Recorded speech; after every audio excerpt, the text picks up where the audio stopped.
Peace to the gods and goddesses of the planet Pride. Peace meaning positive energy always creates elevation. Peace to the high vibrational human beings within the university. And peace to the ancestors for working through me. We back with another deep divine download. And we're gonna get straight to it. Because this is a hot topic right now. First, let me start by sending the deepest of insight to my elders, those in the university 65 and older. I appreciate you sending me the deepest of insight so that you can see things clearly for yourself. Sending the deepest of insight to my peers, those in their 20s, 30s, 40s, and 50s in the university. I love you deeply. Sending you the deepest of insight. And sending the deepest of insight to the blue crystal babies, those 19, 18, and under in the university. All right, so I want to get right to this because, this one of the ones. All right, so as you know or may not know, everybody's aware that the Super Bowl just passed and Kendrick Lamar just performed at the Super Bowl. So, it's the talk of the world right now. Not the talk of the town, it's the talk of the world. And see, I've been divinely sent to you to give you the esoteric breakdown on Kendrick Lamar, who he is, who they're trying to paint him to be, and the whole spiritual significance behind this halftime show. Now, you have a lot of people out there from just from here, just from the talk from here.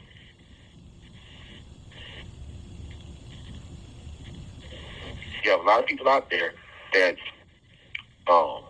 literally being misled. That's looking at him as some black activist or black revolutionary. You know what I'm saying? Yes, a lot of people apologize about that. The phone going in and out, but a lot of people have been misled, believing that like Kendrick Lamar is some type of like black revolutionary or something like that, or black leader. And I'm going to explain this more as we go on in this download. But this is the picture that the media is trying to paint about Kendrick Lamar, right?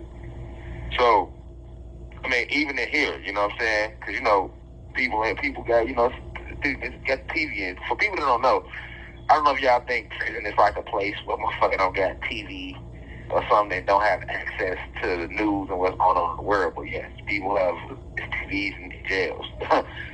It's conversations that people have in jails. People get on the phone with their families and these phones, and we can hear and talk to our loved ones, and so we know what's going on. We get magazines. We're very aware of what's going on in the world. Motherfucker ain't just in here not knowing what the fuck going on.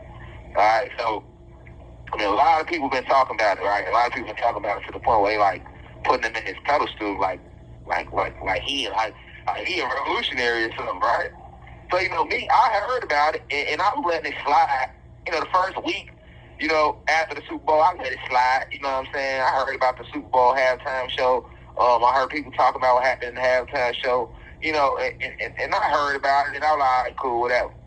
And then throughout the whole week, it was just too much, right? So then we got the radio in here too, so I hear it on the radio. Let it slide. I'm okay, cool. I'm gonna let it slide. We go to week 2. Niggas going hard and harder with it, right? Niggas going hard and harder with the storyline of like putting them in this seat that he don't deserve to sit in. You feel me? So I've always been outspoken. I don't even know how you feel. And I don't know if you just start listening to Rashad Jamal via TikTok or last week or whatever, but there's no way you've ever listened to a Rashad Jamal lecture and you are not aware of how outspoken I have always been against any unrighteousness, right? I am literally a warrior for righteousness. I am literally famous and known because I have exposed Hollywood. I have exposed a lot of things going on the planet. You know what I'm saying? I'm not just teaching about metaphysics and black history and esoteric information and quantum physics, and no, I actually talk about current events and I break it all the way down to what's going on in today's time. So it's no different with Kendrick Lamar. You know what I'm saying? Nobody's safe, right? If you in bed with them people, you in bed with the fallen, you in bed with Zeus, aka Satan, I am going to call you out on that. All right? I don't give a fuck who you is. You know what I'm saying? So, of course, you know, I tell my team, you know, to put out a tweet, right? And they put out the tweet, and I'm going to read the tweet to you right now. I'm going to have my team put up on the screen, but I'm going to read the tweet that I wrote, right? And the tweet says this: Kendrick Lamar is not a black revolutionary or a black activist. What has he done to help the spiritual progression of black America? He a good rapper, but don't try to put him in my lane like he a Rashad Jamal or something. Also, he never did no gangster shit. He wrote those songs while looking out his mother's living room window and other people do gangster shit. So why is he crip walking all of a sudden? Had a black man playing Uncle Sam, and y'all want to gas him up like he really for us. He making songs dissing the same pedophiles he hang with at the Grammy parties. All right, so my team put that up, and the feedback they told me, they said the comments were crazy. You know what I'm saying? There was people unfollow the page, unfollow me. Motherfucker was mad that I said what I said about Kendrick. You know what I'm saying? And I'm glad that I aroused your motherfucking feathers like that. Cause like I've always said, I'm the alarm clock. I'm not here to make you feel good. I'm not here to coach your motherfucking ego. You know what I'm saying? I came to enlighten and inform and increase the frequency of the planet. I didn't come to be loved. I didn't come to be liked. I didn't come to be popular. I didn't come to be politically correct. And I've been telling y'all this since 2019, 2020 when I started teaching publicly. So I don't know why y'all thought Kendrick was going to be motherfucking safe. Now, if he was really on our side, I'm not going to take that from him. You know what I'm saying? But he's not. He's not. Right? And I didn't hate on the man. You feel me? I didn't hate on the man. I didn't say he's a bad rapper. Right? I clearly said he's a good rapper. Right? And to be honest, if you want to know how I feel about Kendrick, because nobody really knows how I feel, I just had my team put out a tweet. Right? But we're going to take this down, though, to explain what I said, And y'all inspired the download. I wasn't even going to really expose the little nigga for what he really is, if you don't already fucking know, which you should know. You know, because it's coming from spiritual people. It's supposed to be spiritual. I expect the smoothies to not be woke and know who a Kendrick is and not be able to see past the veil. But to hear so many so-called spiritual people start turning on me and, oh, well, who are you to say that about Kendrick? Like, what? Who am I? So now you don't know who I am or something. So now y'all don't know who I am or something. You know what I'm saying? I'm talking about to the people that was upset with me. Like, you know what I'm saying? Like, this Rashad Jamal you talking to. This is Rashad Jamal who you're talking about. Right? Spiritual guru. I've enlightened the minds of millions, right? I've taught y'all so much about the secrets of this planet and the secrets of not just this planet, but the cosmos, of your ancient history, of who you really are, right? Of how you're really not an African American. You're an Anunnaki god. This is Rashad Jamal. I've earned the right to talk like this. You know, motherfuckers said that shit like I'm just some random fan that said that. This Rashad motherfucking Jamal saying this. So if I said, you know, there's going to be some truth to it. I ain't going to tell you no lies. I ain't told y'all one lie yet. Right? And a lot of black people got mad at me. I don't give no fuck. She mad. Nigga, be mad. Because I'm going to tell the truth, nigga. I ain't spared Jesus. So what the fuck? I'm going to spare Kendrick Lamar for? Did you forget? The Christians felt the same motherfucking way. I'm used to people being mad at me. That's how it normally goes. My whole career, speaking publicly, teaching publicly. I always expose some shit first. Niggas don't want to hear the truth. Niggas get mad at it. And then a year or two after I put it out there, here come all the fake content creators trying to soak up the information I already put out there. And then they make their little short TikToks about it. And then they shit go viral. And then y'all love it. And then niggas say I'm stealing from them. Like, you know what I'm saying? I'm always the first to put the real out there to y'all, give y'all the breaking news behind these house Negroes and these sellouts, these antichrists, posing like they're us. You know what I'm saying? I told y'all it ain't about black or white.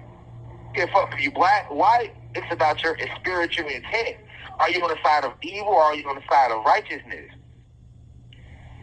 That's what it's about.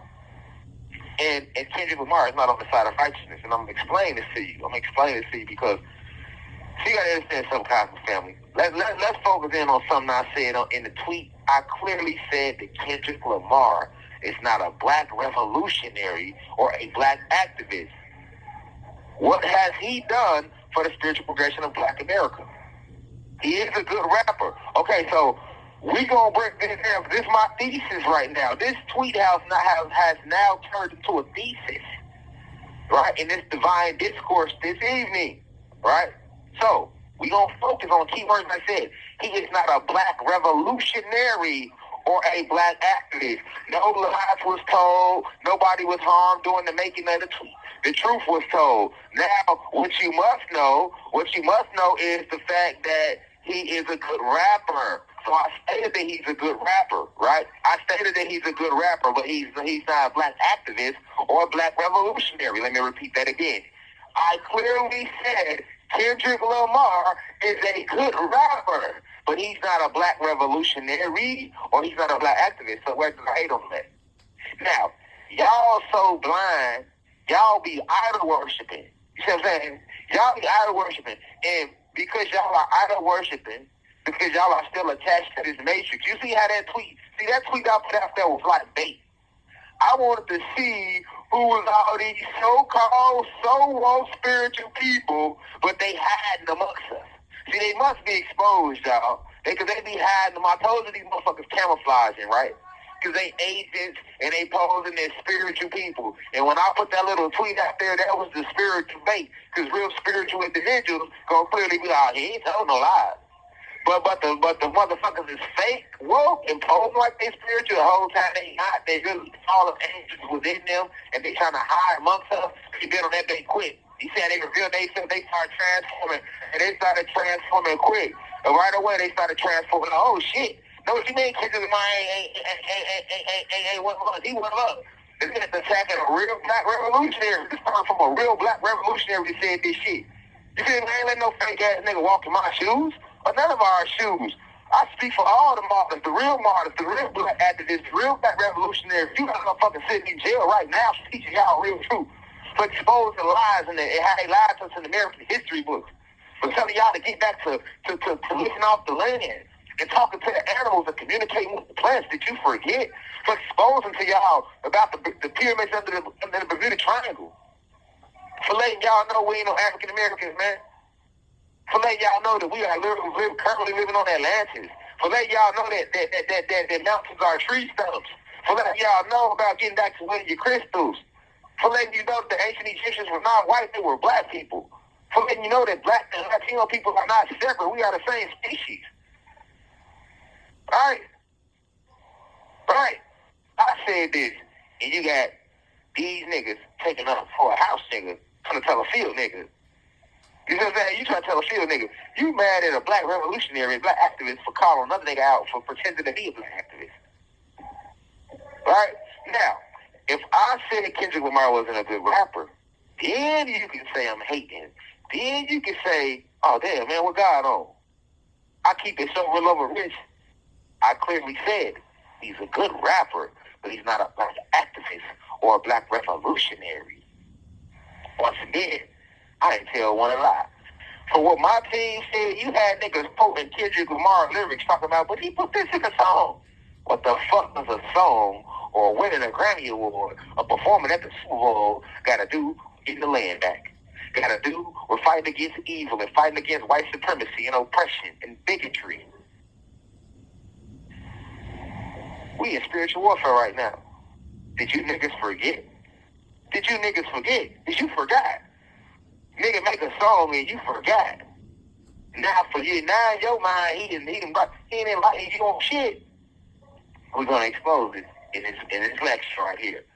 Thank you to the fake woke house Negroes hiding amongst us. You inspired the whole damn world right now. Now I gotta do it to him. Now I gotta do it to him. I wasn't gonna do it to him. Now I have to do it to him. Because that's what I'm here to do. I'm not here to make you feel comfortable. I'm here to make you feel very uncomfortable. Very uncomfortable. I want you. You have 1 minute left. If me telling the truth got you upset, then great. That means I did my motherfucking job. That means I did my motherfucking job. That's what I wanted to do. That's what it's supposed to do. It's supposed to unravel you, unfeather you, right? Make you feel away, make you question your motherfucking self, right? You love a nigga music, so you think a nigga is actually fighting for you because a nigga put out a couple good records, a nigga put out a couple good albums. Nah, nigga is he's a black leader to you because he put out a couple good albums. See what I'm saying? See what I'm saying, Cosmo Family? You see how quick people become blind? How quickly they forget who they are? What's going on? What time we in? Right? What time we in? Niggas forget that quick. 113-minute Super Bowl performance, and niggas forgot that quick. Thank you for using Securus. We back. Yeah, we back, Cosmic Family, but like I was saying, niggas forgot that quick. You know what I'm saying? And I don't take credit from them for making good music, right? I like, see, one thing y'all don't know about, let me give y'all my personal opinion on Kendrick Lamar so y'all can understand something here. I love Kendrick Lamar music. You get what I'm saying? My favorite artist right now in hip-hop, because I'm a huge hip-hop fan. Y'all got to remember, I'm a poet. I make music. You feel me? You feel me? And I'm a very talented artist, right? But why am I not as big musically as a Kendrick and a Drake and them? Because I refuse to sell my soul. Did y'all forget that these people came to me, offered me a contract in 2018 to sign a record deal, but they wanted me to sell my soul? There was a whole bunch of things behind the scenes they wanted me to do that I just was not willing to do. And I'm not the only one. They have done this too. That's the same reason why Jadakiss not as big as he is. That's the reason why Nas not as big as he could have been. Right? Jay-Z is way bigger than Nas, but Nas is way more lyrical and a better artist and more tapped in, more pro-black than Jay-Z. Right? Right? It's the very reason why you got people that feel like Biggie Smalls a bigger artist than Tupac Shakur, and he wasn't. It's a whole bunch of artists in the industry, man, that never got to be as big as they could have been because they refused to do certain things and get big with certain people behind the scenes. The music industry has never been about talent. It's all about how much are you willing to sell your soul? How much are you willing to let them exploit you? Just get to the top. You know what I'm saying? And it's not just like that in music. Sad to say, it's like that in athletics too. Right? It's a lot of niggas there's a lot of niggas that was better than Michael Jordan. Michael Jordan, my favorite basketball player of all time, but he's not the best basketball player to ever play the game. You got a whole bunch of niggas in the hood that play better than Jordan. There's niggas in the hood better than LeBron James, yes. But why didn't they make it though? Why didn't they make it though? They didn't make it because of the industry politics. Because of the industry politics. That's why they didn't make it. It's politics behind this shit, right? So that's what you must understand. Kendrick Lamar don't get to be as big as he is without selling his soul. Kendrick Lamar don't get to be winning all these Grammys and shit without being in bed with the same people that I speak against, with the same people that took the planet from us, with the same people that's oppressing us, with the same people that's spreading bigotry, with the same people that work for Satan, that work for Zeus. These are the people that run the music industry. This is Hollywood. Hollywood is ran by fallen angels and Zeus. Right? I've already told y'all this over and over and over again, year after year after year. Right? It's ran by these same people. These are the same people that pass out the Grammy Awards. And the industry so rigged that you can get signed to be a good artist, but your ass never win a Grammy. So when the Grammys, you once again, it's not about your music, it's about you being willing to do certain things and having certain relationships. Because the Grammys is not based on talent. That's a small fraternity. And they pick who's going to win that award based off their relationships and certain things the individual has done, right? And everybody in the music industry knows this. Everybody knows this. Everybody knows this, right? So, here we are with Kendrick Lamar winning how many Grammys? Okay, we gonna walk through it. We gonna walk through it. All right. So, first and foremost, like I say, Kendrick Lamar is one of my favorite artists because you gotta understand he's an entertainer. So you got to separate entertainment from reality. You know what I'm saying? He's an entertainer. He's a good rapper. You have to separate that from reality. You know what I'm saying? So now, when I say he's not a black activist, he's not a black revolutionary, people got mad because they immediately associate him with that. You see what I'm saying? His entire audience is based off, like, Kendrick Lamar audience, like, people that like Kendrick Lamar will be the same people that will love Rashad Jamal lectures if they said to listen to them. Because we have the same type of audience, right? They call this the conscious audience, right? But I'm not in a part of the conscious community. Conscious breaks down the common science. It's the science tiny motherfuckers. That's what conscious means. And I'm not a part of that, right? I'm spiritual. But we still have the same audience because a lot of people that listen to Kendrick, they are high vibrational. They have vibrational music. He talks about political issues and social issues in his music. So I can understand why people would get upset. But what I'm saying it has a spiritual significance behind it, a real spiritual significance behind why I said what I said. All right. So let's run down. Like I said, I've given him his props. You don't know that about me, but yes, Kendrick Lamar is one of my favorite artists. I would rather listen to a Kendrick Lamar song than one of these mumble rappers any day. So that's why I said he makes great music. Nobody's disputing that he made great music, right? Nobody's disputing that he made great music. All right. But let's be honest though. Kendrick Lamar is not a better. Even if we talk about rap music, he's not a better rapper than Rashad Jamal. Right? You can put me in a track with Kendrick Lamar and I can prove you wrong. You put me in a track with Kendrick Lamar, Drake, and J. Cole, we're going to prove you wrong. The reason why you believe that Kendrick Lamar is a better rapper right now than Rashad Jamal is simply because Kendrick Lamar sold his soul and Rashad Jamal did. Right? But Kendrick Lamar has the media and people behind him that's big enough to make him look bigger than he really is. But if you go bar for bar and listen to the subjects he talks about, the subjects I talk about, and the same versatility, go listen to Cool Mini Energy, go listen to Lost Out Here, go listen to Talking from the Soul, then go listen to a bunch of Kendrick. I mean, let's be honest here, man. That's the only difference, right? But let's talk about what his accolades. Let's talk about who is Kendrick Lamar. Let's walk through it. So Kendrick Lamar landed June 17, 1987 in Compton, California, right? For those who don't know what landing is what y'all call birth. See, we gods. We spirits and souls within the flesh. We are not the body. We got a spirit and soul within the flesh. And we land here. We weren't born and we don't die. We transcend and we land here, right? So Kendrick Lamar landed June 17, 1987 in Compton, California. That would make him a Gemini, right? And that doesn't surprise me because some of the most powerful artists and powerful brains and minds on this planet are normally Geminis and Sagittarius. That's a fact. Kanye West is a Gemini, for example. Tupac Shakur is a Gemini, right? Kendrick Lamar is a Gemini. And look at the subjects they put in their music. Okay, Rashad Jamal is a Sagittarius. Nicki Minaj is Sagittarius. Jay-Z is a Sagittarius. There's a whole lot more, a whole bunch of other Sagittariuses, you know what I'm saying? And look at what we talking about in the music and stuff like that, all right? So, that doesn't shock me. Well, let's keep going, all right? So, his albums, these are his accomplishments now. He has Section 880, which is Section 8, Section 80, that he put out in 2011. He put out Good Kid, Mad City in 2012. He put out The Pimp a Butterfly in 2015. He put out the album Damn in 2017. He put out Mr. Morale and the Big Steppers 2022. And he put out G&X 2024, right? All right. He has headlined 4 tours. So for those who know what headliner means, that means he's the main act. He's the headline act. And he had other artists open up for him. And headlining the show is huge. If you headline a show, that means you're big, right? So he has headlined 4 tours. The Good Kid, Mad City tour in 2013. He headlined the Culture's Groove sessions in 2015. He headlined the Damn tour, which ran from 2017 through 2018. He headlined the Big Steppers tour, which ran from 2022 through 2024.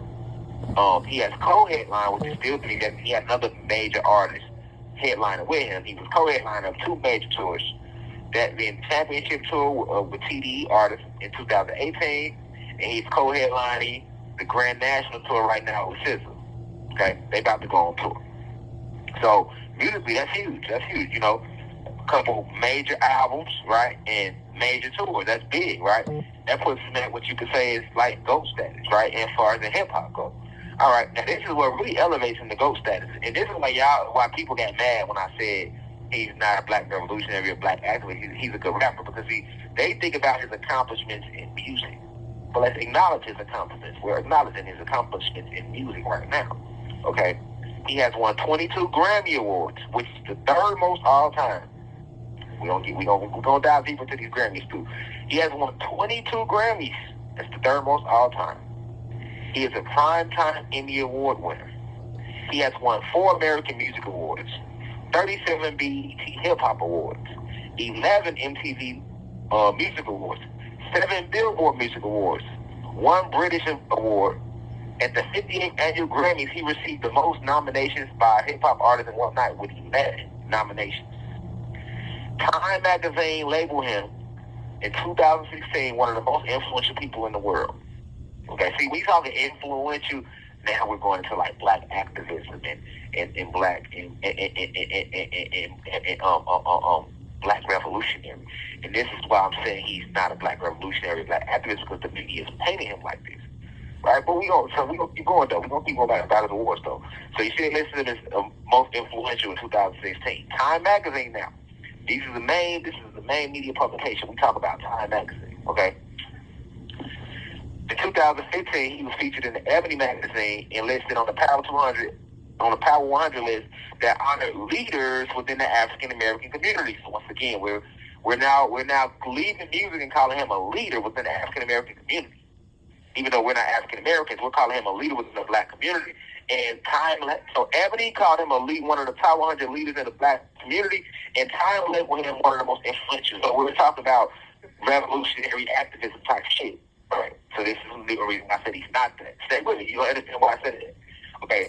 He's named one of the greatest rappers of all time by Complex, 2013, 2017, 2024. Now, that would be legit. Named a generational icon by the California State Senate for his contributions to music and philanthropy.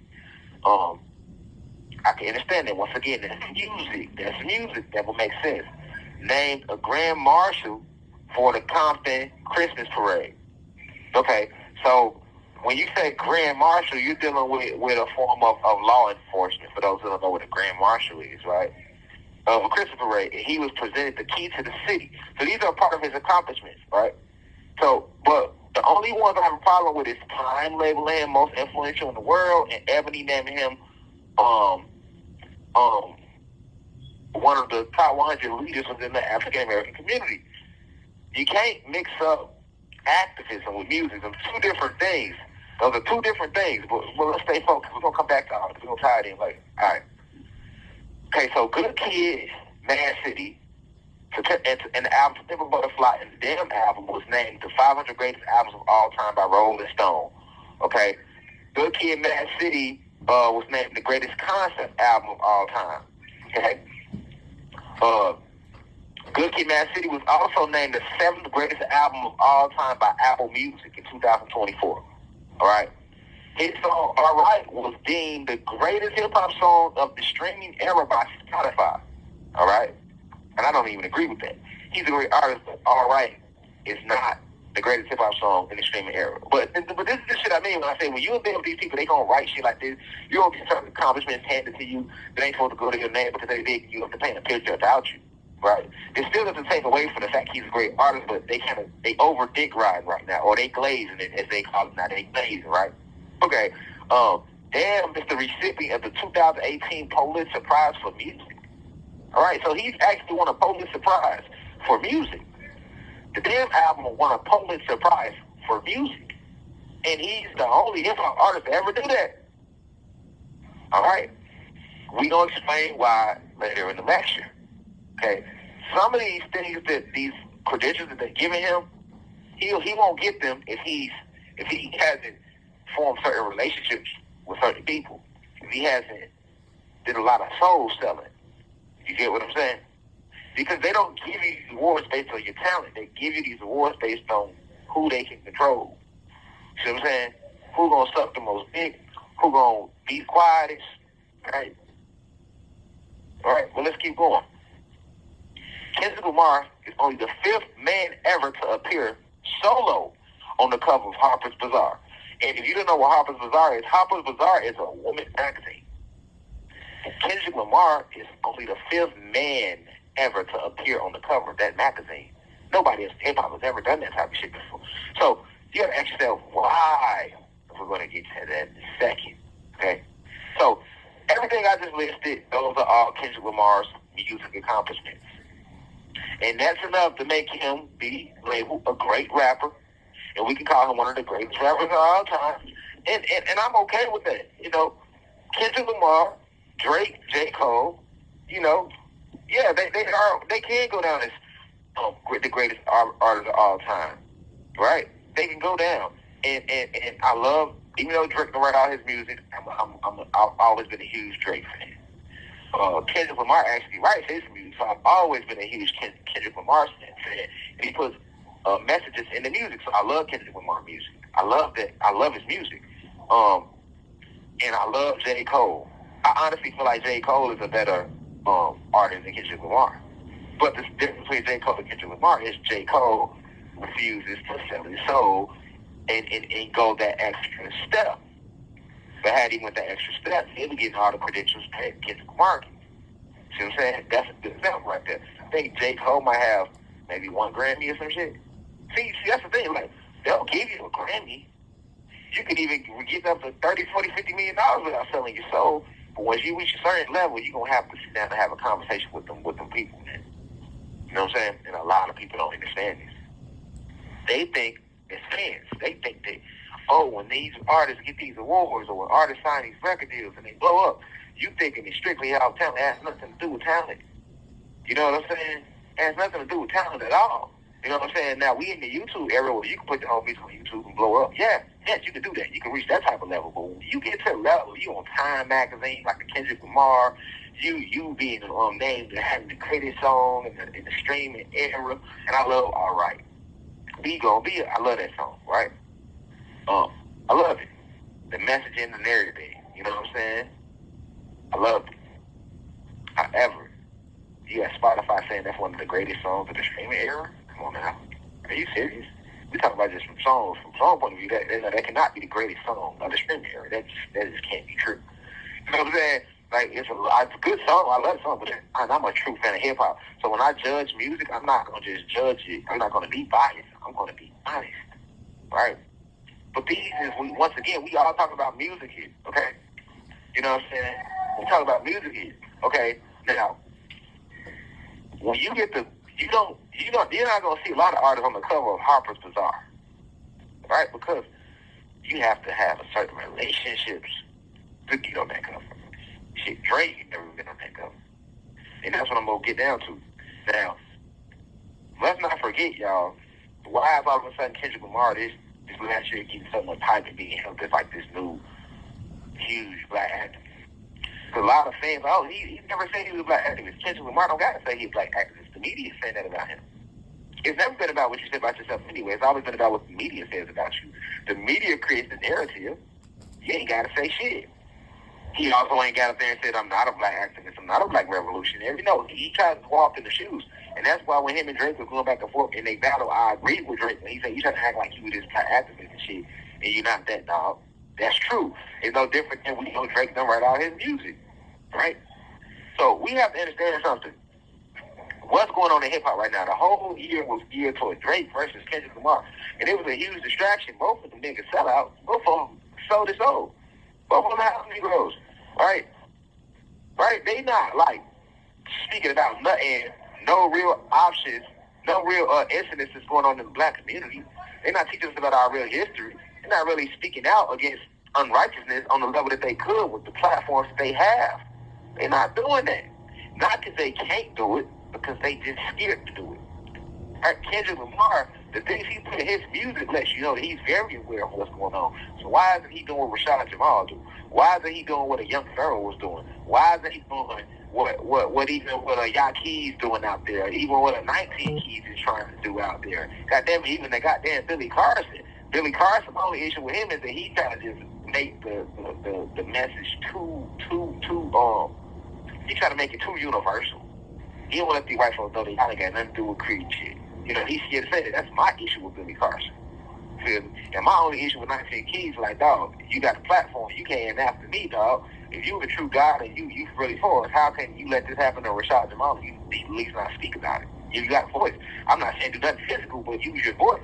You don't have to make every lecture you do a video you do about me, but using your platform to make a video to point out my case and what's going on so that don't happen to you or other people. We supposed to get this fight together. That's my only issue with it. 19 Keys. With Yaki, at least that brother say a free Rashad Jamal. I'm actually to speak to Yaki personally while I've been here over these calls. A lot of people don't know that, but I have spoken to Yaki. You know what I'm saying? He got my full support. You know what I'm saying? I fully stand behind Yaki until he give me a reason not to stand behind him. But I stand behind the brother, and I've spoken with him personally while I've been here, and I know he's been out there on platforms, and he has at least said free Rashad Jamal. So until Yaki Awaken does some sellout shit or does some snake shit toward me, he gonna have my full support. That's the only reason why 19 Keys ain't got my full support. But at least these brothers, Billy Carson, the 19 Keys, at least they are trying to bring light to what's really going on in society when it comes to how we are being oppressed. Because that's our fight, that's our struggle, that's what's really going on. Kendrick Lamar is notorious for being silent. He don't even really do interviews and talk like that. He just make music. So why is he not talking more? Right? Why isn't he doing what a Nas was trying to do in the 90s, in the early 2000s, right? Or Mos Def, or Talib Kweli. They all got blackballed. Why isn't he doing what the DMX was doing? DMX was blackballed. Why isn't he doing what a Tupac Shakur was doing? Tupac was blackballed and then assassinated. And let Kendrick Lamar tell it, Tupac inspired him. That's a slap in the face for a nigga like me, because Tupac really inspired me. If Tupac was alive, Tupac would be out on live. He'd be calling everybody out. He ain't holding no punches. That's why they killed him. He's too loud, too real. Let's see Kendrick Lamar doing that. And he actually knows what's going on. So that makes him worse than them all. You know what's going on. He ain't saying shit, really. You can make a song and that's it. Right? You make a song and that's it. So, and that has niggas food. Well, he put it in the song, but that's not enough. That's enough to say he's a good rapper, but you can't put him in no lane as no black activist, no black revolutionary. If he was such a black activist, he could also speak on Rashad Jamal. Do you really think Kendrick Lamar don't know who Rashad Jamal is? You a motherfucking fool. All your celebrities in Hollywood know who Rashad Jamal is. A lot of them. I'm a spiritual advisor. A lot of them watching my video. Facts. Shakiri Richardson used to talk to me all the time in my inbox.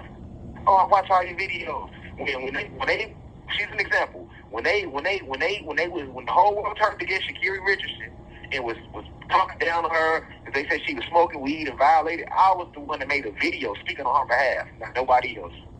I was the only one spoke on her behalf and said, man, they don't want her to. They trying to get her to sell her soul. They trying to get her to sell out. They know she one of the fastest goddesses on the planet, and they don't like her representing America because she too black. She got the nails. She gonna speak her mind and say how she feel. And then somebody must have told Shakiri because she ended up reaching out to me. Shakiri Richardson, Shakari, however you pronounce it. Forgive me if I'm pronouncing it wrong. But I had a lot of love for that young goddess. Feel me? You know what I'm saying? I would talk to her. See what I'm saying? The last time I talked to her was a FaceTime that I had in my Love for Real video shoot. She had FaceTime. We was talking. Right? Even she was inviting me, oh, you should come to my training camp in Florida and all of that. But as soon as I got arrested, Shakiri unfollowed me, stopped fucking with me. Right? But then proceeded to go on to represent the industry that I taught her. Right? Then she ran in lane 9 and was wearing number 9 and started taking the wig off and trying to wear her real ether. That's the Rashad Jamal effect. But then they put the pressure on her again, and you see her start going back to the wigs again, right? Because they not going to let you be too black and represent the USA. You're not going to hear her speaking on no political issues. She tapped in too, though. You see what I'm saying? But that would be an example. She turns her back on me. She knows who the fuck Rashad Jamal is. But if you don't know that me and Shakiri Richardson actually held real conversations in the inbox, she started following me because she was pressured. She stopped visiting me because she's pressured by the higher ups. If you want us to step behind you, you can't fuck with him. She wasn't even following that many people, so they knew she was following me. See what I'm saying? I get it. I totally understand it because I'm a true black activist. I'm a true black revolutionary. I'm a spiritual teacher. I'm a messiah that was sent back to destroy Zeus' kingdom. So anybody that's on the side of evil, they not going to like me. You're not supposed to. I'm on the side of righteousness. I'm catching hell from everybody right now because I'm a warrior. You have 1 minute left. I'm a warrior for Almighty God. So my point in saying is that as soon as he came, you see shit get rich and say free. She could have said free Rashad Jamal. She didn't have that video, and that would have been enough to bring light to the situation. You can hear Kendrick Lamar saying, "Hey man, free Rashad Jamal, man." And he can actually talk about it because he's supposed to be a black activist, right? So it's an activist, right? And all the people say, "Oh, well, he never said he was an activist." The media's calling him an activist, right? And he's supposed to be known for activism, and we're going to talk about his activism next. We're going to talk about the things where they would make some of him an activist. I pointed out some of the things, but we're going to continue that. We're going to continue that, why they say he's activist. So you can understand why I'm saying he's not and why I made the tweet, right? But he knows who Rashad Jamal is. He knows. A lot of them know who I am. Over 1 billion views on TikTok. You'll be a fool till they don't know who I am. They just scared to speak up. They don't want to lose their deals, their relationships. Thank you for using security. Yeah, so you gotta understand something. A lot of people don't know this, but I'm viewed as a celebrity. You know what I'm saying? Like, even though I know I'm not a celebrity, but I'm a spiritual guru. You know what I'm saying? So I'm viewed as such as I have that type of image in the public. I'm inspired millions of people, right? I'm a public figure myself. Like Malcolm was looked at as a celebrity, even though he wasn't trying to be a celebrity, he was a minister. Martin Luther King was considered a celebrity because of what they was doing. It brought a lot of fame and attention to them. So I could be looked at as a celebrity. I'm just one that ain't sold my soul, right? Right? So at the end of the day, what I'm basically saying is these celebrities know who Rashad Jamal is. So why aren't they speaking out? They speak out on every other issue, but you'll never hear them say my name. Because their bosses, who cut their checks, I have made videos about them. When I talk about the reptilians and the Pleiadians and the fallen who running this, I'm talking about the people that's running Hollywood. I'm talking about the people that run government, that posing as presidents, the bankers, the secret societies, the British, the royal family, Great Britain, and stuff like that. I've called these people out, and that's the reason why I'm in here right now. That's the reason why we can't even get no lawyers to really look at my case. They have a gag order on my case. They got me to Supermax prison. Even when they got me here to prison, and it ain't they fault. The prison just doing their goddamn job. When I first got to this prison, I met the ward. They know me. He like, I don't know what you did. I don't know who you is. They told me to lock you down. He was honest with me. But that ain't the warden's fault. These people at Hayes prison ain't did nothing wrong. They just doing what they tell them to do. I know that this coming from above them. Right? So that's the reason why they got me in a Supermax prison. I'm not even supposed to be in a Supermax prison. I haven't seen my wife since 2023, right? It's a lot of things that I don't have that I'm supposed to have. That I got this huge platform, but nobody's speaking out. I've been wrongfully convicted, and nobody knows about my real case because it's a gag order on my case. You get what I'm saying? So you got people can't look my case up, and that's why some people don't think I'm actually incarcerated. If you called up here just to check on me, hey, I'm calling to check on Rashad Jamal White, they're going to let you know I'm incarcerated. If you look up the GBC number and put my name in, you're going to see I'm incarcerated. You see what I'm saying? But that's why, you know what I'm saying? Because I've spoken out against the so-called elite that run this fallen world. You got to understand that Satan run this world. This is his kingdom. He came down to this planet after he was cast out the heavens and the cosmos and took over this planet, right? Put us under light cold lockdown. It is now a spiritual war for our souls, right? And I'm convinced that down here as a savior, as a messiah, as a prophet, to help free you. So of course all the followers will gang up on me.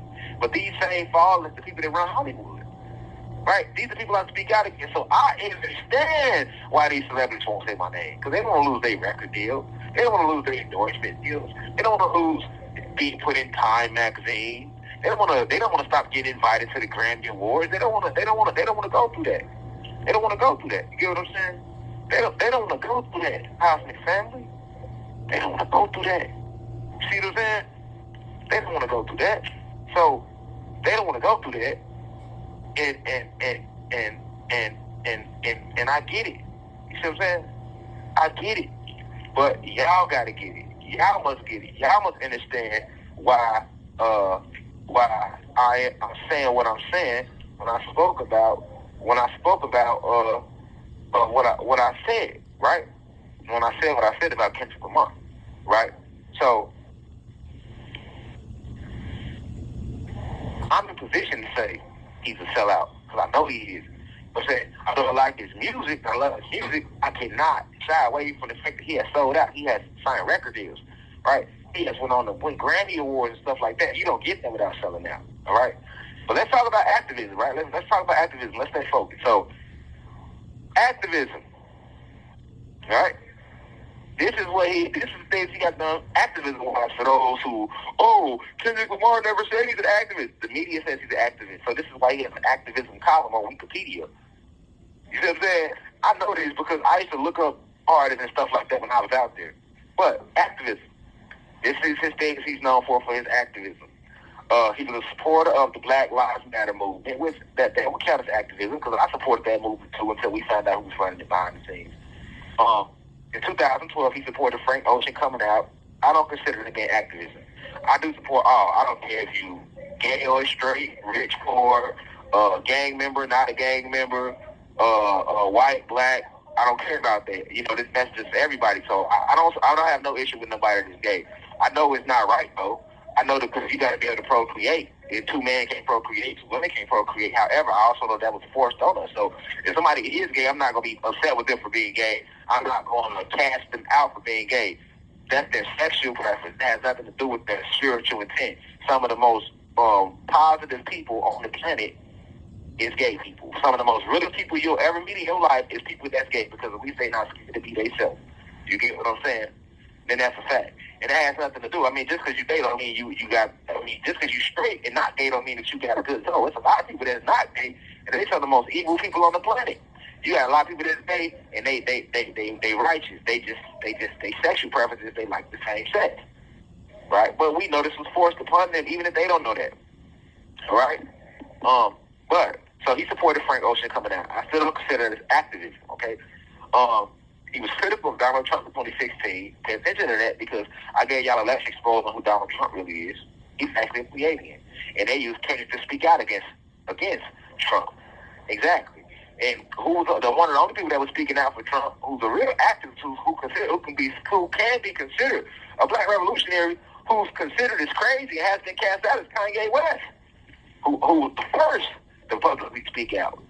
Remember now, Kanye West was the first to speak out for Donald Trump. Back in 2016, Kanye West was rocking with Trump when everybody was calling him crazy. Kanye West made a statement saying slavery was a choice. And everybody thought Kanye West was crazy, not understanding what he said was a fact. We have chosen to let the people do what they want to us because we refuse to wake up. That's a fact that went over niggas' heads. Meanwhile, when you have like a Kanye West who's speaking real truth, he's an artist, he's a rapper, but he's actually with more of a black activist in the kid because he's not scared to speak truth. He's not scared to lose deals and shit like that to speak no truth. And how do they portray gay in the media? As a crazy lunatic black dude. And look how they portray Kendrick Lamar. It's the best thing to happen to the planet is Jesus Christ himself. Their golden boy. You know what I'm saying? I wonder why. I wonder why. I wonder why. You get what I'm saying? Yeah, we'll never hear Kendrick speak on no real issues in no interview, but he's talking about some pop inspired. Get the fuck out of here. Niggas pop ain't inspire you, fam. You know what I'm saying? You a good rapper that know how to put some words together, nigga. And you sold out for the people, and they said, look, we need you to wear these shoes. Music is need another Tupac. We need you to be our Tupac of the generation. But you're not, though. I'm more like Tupac than a Kendrick Lamar. That's not, that's a fact. That's a fact. And if you put that same media attention behind me, with them same Dr. Dre beats, with them same media behind me, with the music that I make and with the way I talk in interviews and in lectures, you're going to get Tupac Shakur Super Saiyan. Because Pop wasn't giving y'all no interviews. I'm giving y'all real lectures. I mean, Pop wasn't giving y'all no lectures. He just give you a little drop of the interviews. I'm going to give you the interviews and give you the lectures and give you the music. You feel me? You feel me? That's why they approach me, but I refuse to sell my soul. You know what I'm saying? I'm not selling my soul for no fame. I'm not selling my soul for no money. I'm not be who I am. You can't control Rashad Jamal. I'm controlled by Almighty God. That's my control. The Creator controls me. Not no major labels. Not no secret societies. Not no banking families. You see what I'm saying? Not no British family. They'll never have my soul. And that's why they don't like me. You see what I'm saying? But yes, when Kanye was speaking and taking up for Trump, you had Kendrick speaking out against Trump. Okay? Kendrick Lamar also spoke out against the Roe versus Wade. That's considered activism. If you blind, but they give them activism for that. If you blind, you would think that. But if you're spiritual, if you have your third eye open, you know goddamn well we ain't supposed to be having no damn abortions. We ain't supposed to be killing no babies. The soul chooses the parents when we get here. The soul chooses the parents. So when that soul chose the daddy and mama, that was a divine thing. Now here you go, telling about the avatar. So now that soul can't even come into the world. It has to wait. You know, when we try to come down here, it's a whole line. We are infinite. It's an infinite number of souls. And when we try to come back to this planet, we have to wait in line to find parents. It's not an easy process. And now you just made this soul start all over again. You didn't fuck up his soul contract. Now he got to start pick a whole new parent because you didn't kill. You down here doing some shit you ain't supposed to be doing. We can never have abortions. They you know why they start making abortions legal and they get Planned Parenthood? Because it's called population control. It's just like them promoting the gay agenda. They want everybody to be homosexual so that they can control the population. They don't want new souls coming into this realm, because every time a new soul comes into this realm, not a new soul because y'all old souls, but every time a soul comes into this realm from the cosmos, they got to detect with the nanobot technology. They got to hope they can contain their soul. They got to hope that soul ain't like a Rashad Jamal or a Malcolm or Dr. York or one of these motherfuckers is so tapped in and vibrating so high and so powerful constantly that when they come to this physical realm, they shit they can do to us. So they got to try to deport us, which they call killing us, because you can't kill us, but you can deport our soul and kick us off the planet. Or try to jail us while we're here until we leave the planet, right? Yeah, they got to do that. So abortion is why they started with the abortions and the gay agenda, because they want to population control. They don't want us having babies. They just want to keep recycling these same souls back to this solar system with that same moon. So Zeus and the fallen angels and these reptilian extraterrestrial races can feed off of our life force. Let's be real. So that's why they came with the Roe versus Wade. Eventually they overturned it because the Kundalini energy rises on the planet. We weren't supposed to be killing babies anyway. You know what I'm saying? So when Roe versus Wade did come through, Kendrick actually spoke out against that. He spoke against Roe versus Wade being overturned, so that lets you know what side he feels it's okay to kill babies. This people the one let somebody get raped. If they got raped, I don't support raping, but everything happens in divine motherfucking order.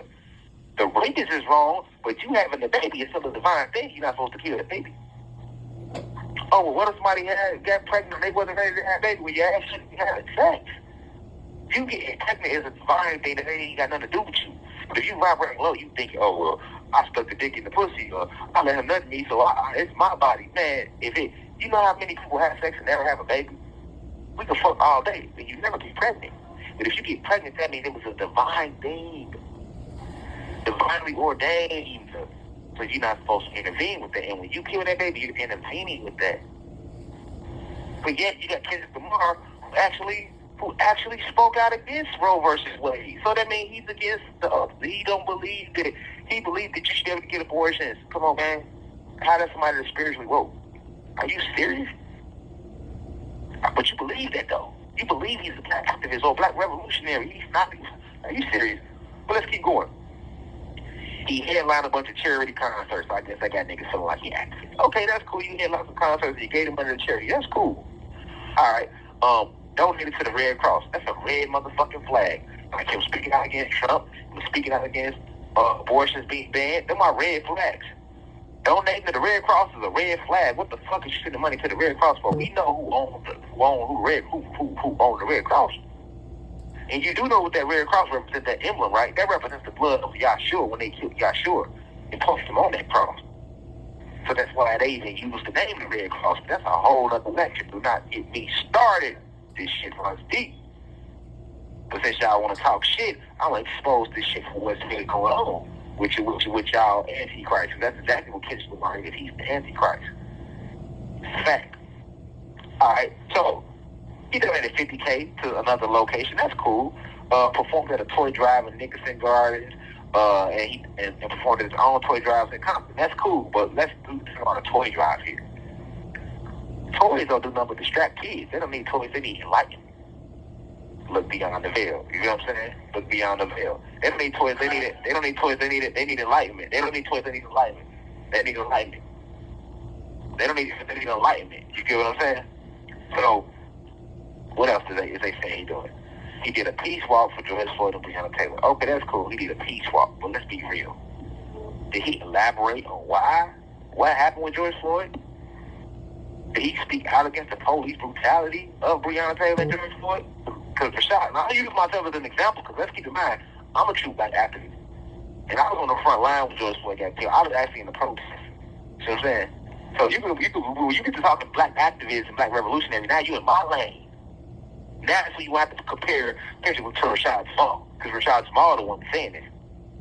Right? We want peace talk. We started standing on all 10 behind George Floyd. And then I gave lectures breaking, speaking out aggressively against police brutality. In every lecture, I always went hard against police brutality. And all he did was a peace walk, and y'all think that's activism. But it's labeled on Google under Wikipedia as activism. Right? He donated $200K to 20 charities in LA. Okay. That sounds good when you look at it from afar.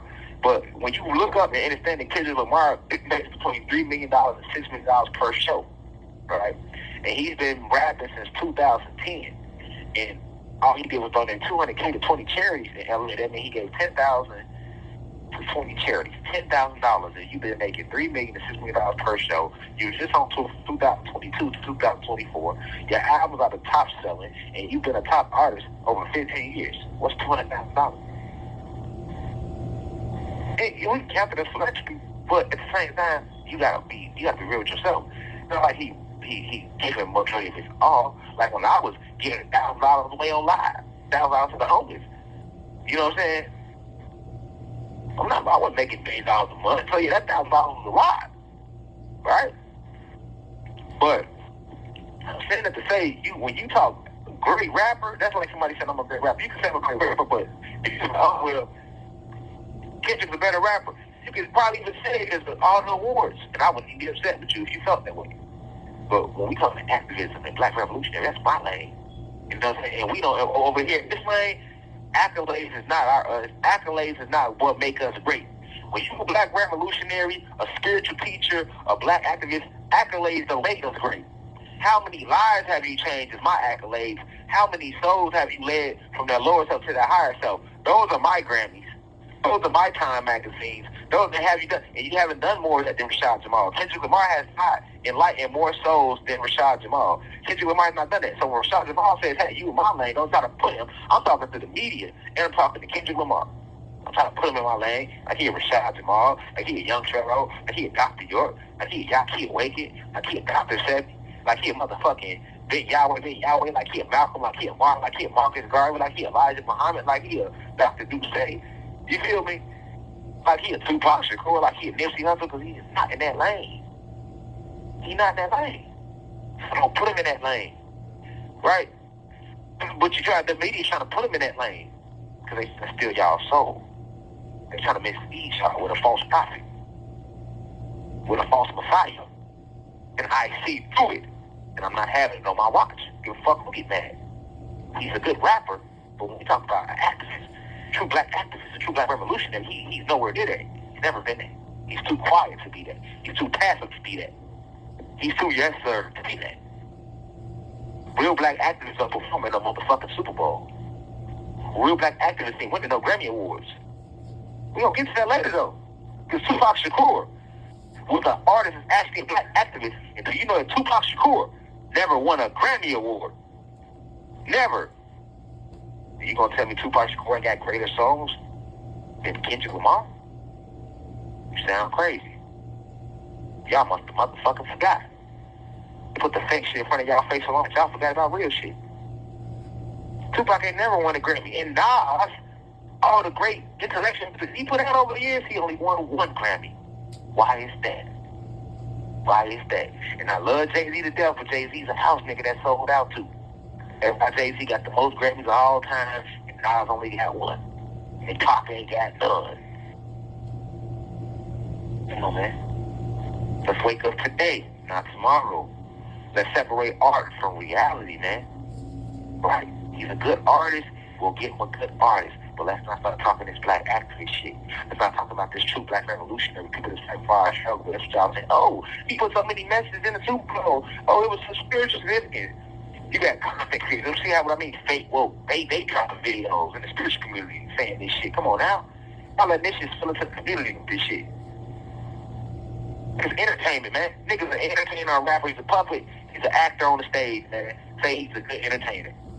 Don't get to try to make it seem like he's doing something vital for the spiritual progression of us as Aboriginal beings of the land. I ain't never heard Kendrick Lamar call us gods. I ain't never heard Kendrick Lamar say we Aboriginal beings of the land.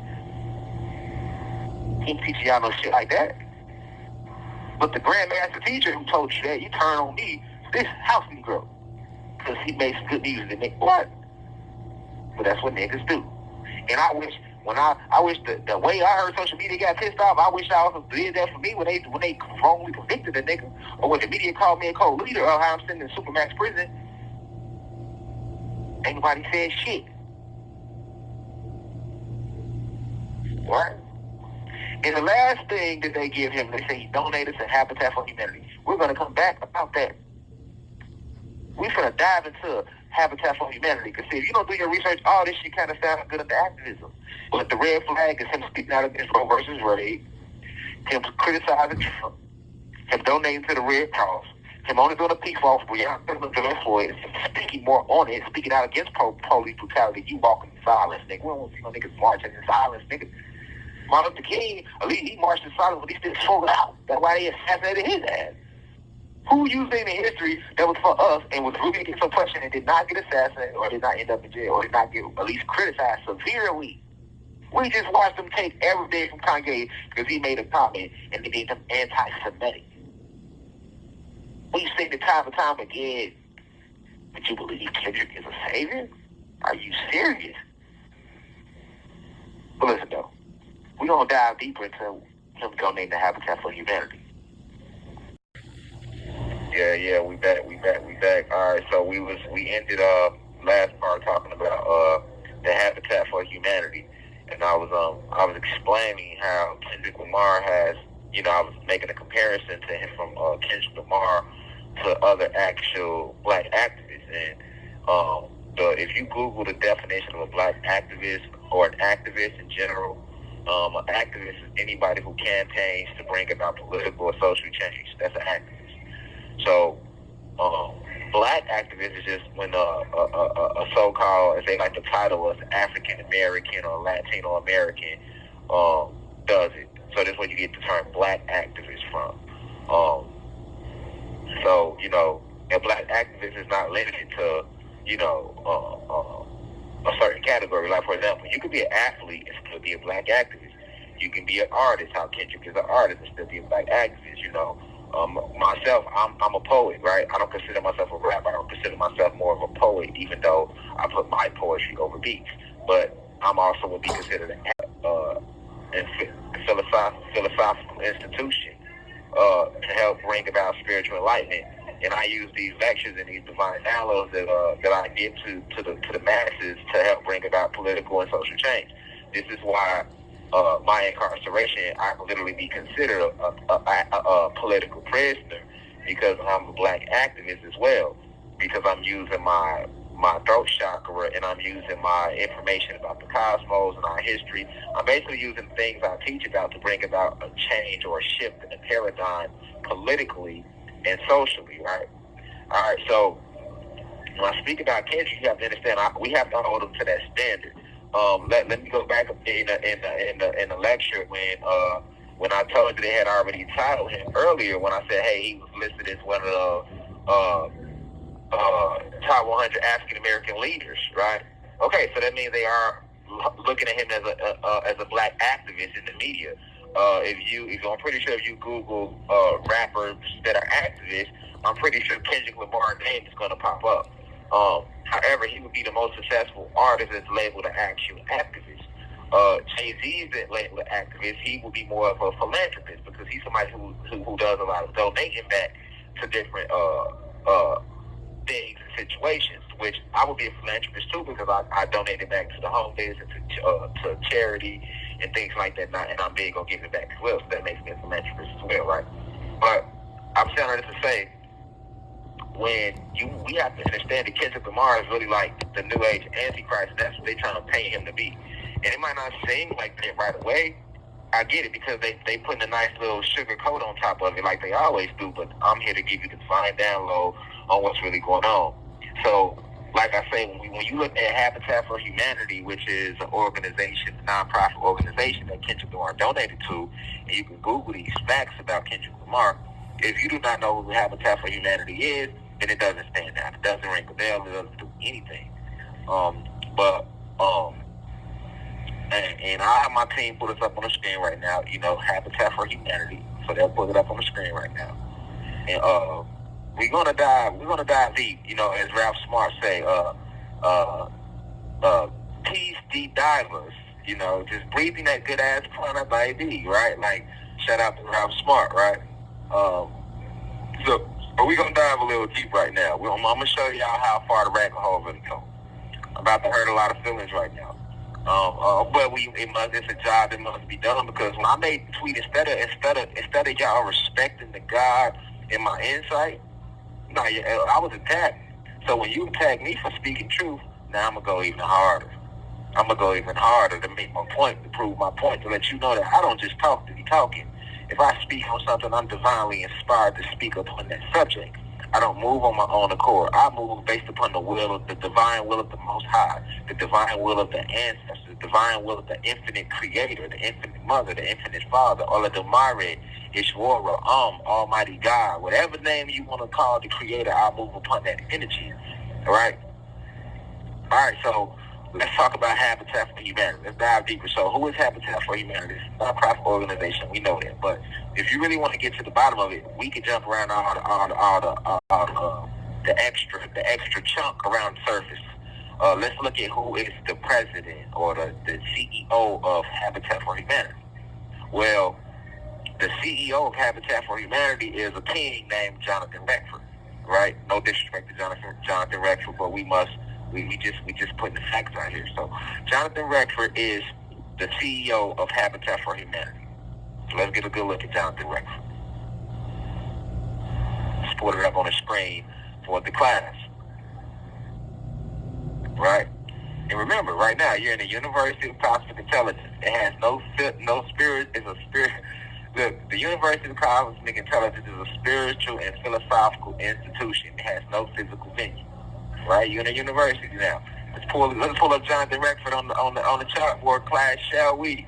All right. So now that we have pulled up Jonathan Redford on the chalkboard, okay, let's go deeper. Let's see who is Jonathan Redford. So, who is Jonathan Redford? Okay, Jonathan Redford is not just the owner of Habitat for Humanity, but as you can clearly see, Jonathan Redford is a member of the Council of Foreign Relations. All right. He's also a member of which is connected to the Trilateral Commission and the Bilderberg Group. All right. So now, when we talk about the Council of Foreign Relations, right? I don't know if you know this or not, but the Council of Foreign Relations is a part of the secret societies, and the Council of Foreign Relations, they are responsible for running a lot. They are a very powerful secret society that has their hands in about everything. All of their board members hold very important positions in media. So basically, by Kendrick Lamar donating and being in cahoots with the Habitat for Humanity, that means he has a bond with Jonathan Redford. And Jonathan Redford is a member of the Council of Foreign Relations, which is also a secret society, and they are connected to the Trilateral Commission, which is another secret society, which is connected to the Bilderberg Group, which is another secret society, which is connected to the Freemasons, the Bavarian Illuminati, and the Rothschilds, and the Rockefellers. Okay, so that lets you know right there And Kendrick has very, very powerful people behind him. And if Kendrick Lamar was a true black activist, if he was even on our side, he would not be in bed in no form, way, shape, or fashion with nothing to do with no secret societies at all. And the secret societies, you know, the secret societies are the ones that control the world through economics, politics, and social development and education. So they are the ones that control the education. They are the ones that put the miseducation out to the masses. They are the ones that manipulate us economically to control the economics, to control the money flow, right? They are the ones who set up the money flow, who decides the value of the dollar or the $100 bill or how much we should pay in taxes and all these things. They are the ones who have shaped the political geography of the country, right? They are the ones who have set up the division between black people and white people and rich and poor. They are the ones who have stretched society socially to say what's acceptable and what's not acceptable. And this is they are the leaders of the system. And what's the system? The system is government, media, and politics, right? So now, if you have these people in your corner, then you're gonna dominate. You're gonna be now. You can understand how Kendrick Lamar getting in these magazine articles of Time magazine, right? Where Time magazine is listing him as, let's go back to it. Time magazine labeled him one of the top 100 most influential people in 2016. We can see how we got there because the Council of Foreign Relations controls all media. Their board members are owners in all forms of media. I'm talking about the major media corporations: NBC, Fox, CNN, you name it, USA Today, you name it. You know what I'm saying? Their board members are owners in these companies. This is how they control and run the world, right? Because the members of the Council of Foreign Relations and the Trilateral Commission and the Bilderberger Group and the Rothschilds and Rockefellers, these are the people that control banks. These are the people that control prime ministers. These are the people that decide who the president will be over a country. These are the people that control all the major media outlets.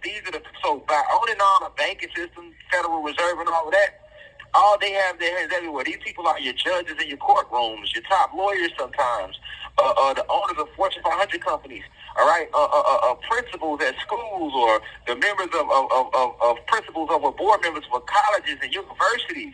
So these people have a lot of power. This is how they have a lot of power and a lot of say-so on what goes on in everyday life. And these are the people that are responsible, that are running Satan's kingdom. These people are actually Satanists who actually worship Satan, who actually worship Zeus. Right? Behind the scenes, we have two different gods, right? We are gods, but these are the people that's keeping us believing that we are not gods, these secret societies. And see, a lot of people are aware of the Freemasons, but they're not in a Bavarian Illuminati, because see, Illuminati is two different types of Illuminati. So let's break down secret society. You have two different types of Masons, right? The original Masons were known as the Master Masons, and that was us, right? Where we were actually in charge of keeping all the culture and the magic and the esoteric advanced knowledge. We was trying to keep that going after they took over the land. But then they infiltrated the Master Masons, stole more of the information, and then rebirthed it themselves and created their own sub-group of Masons and called themselves Freemasons.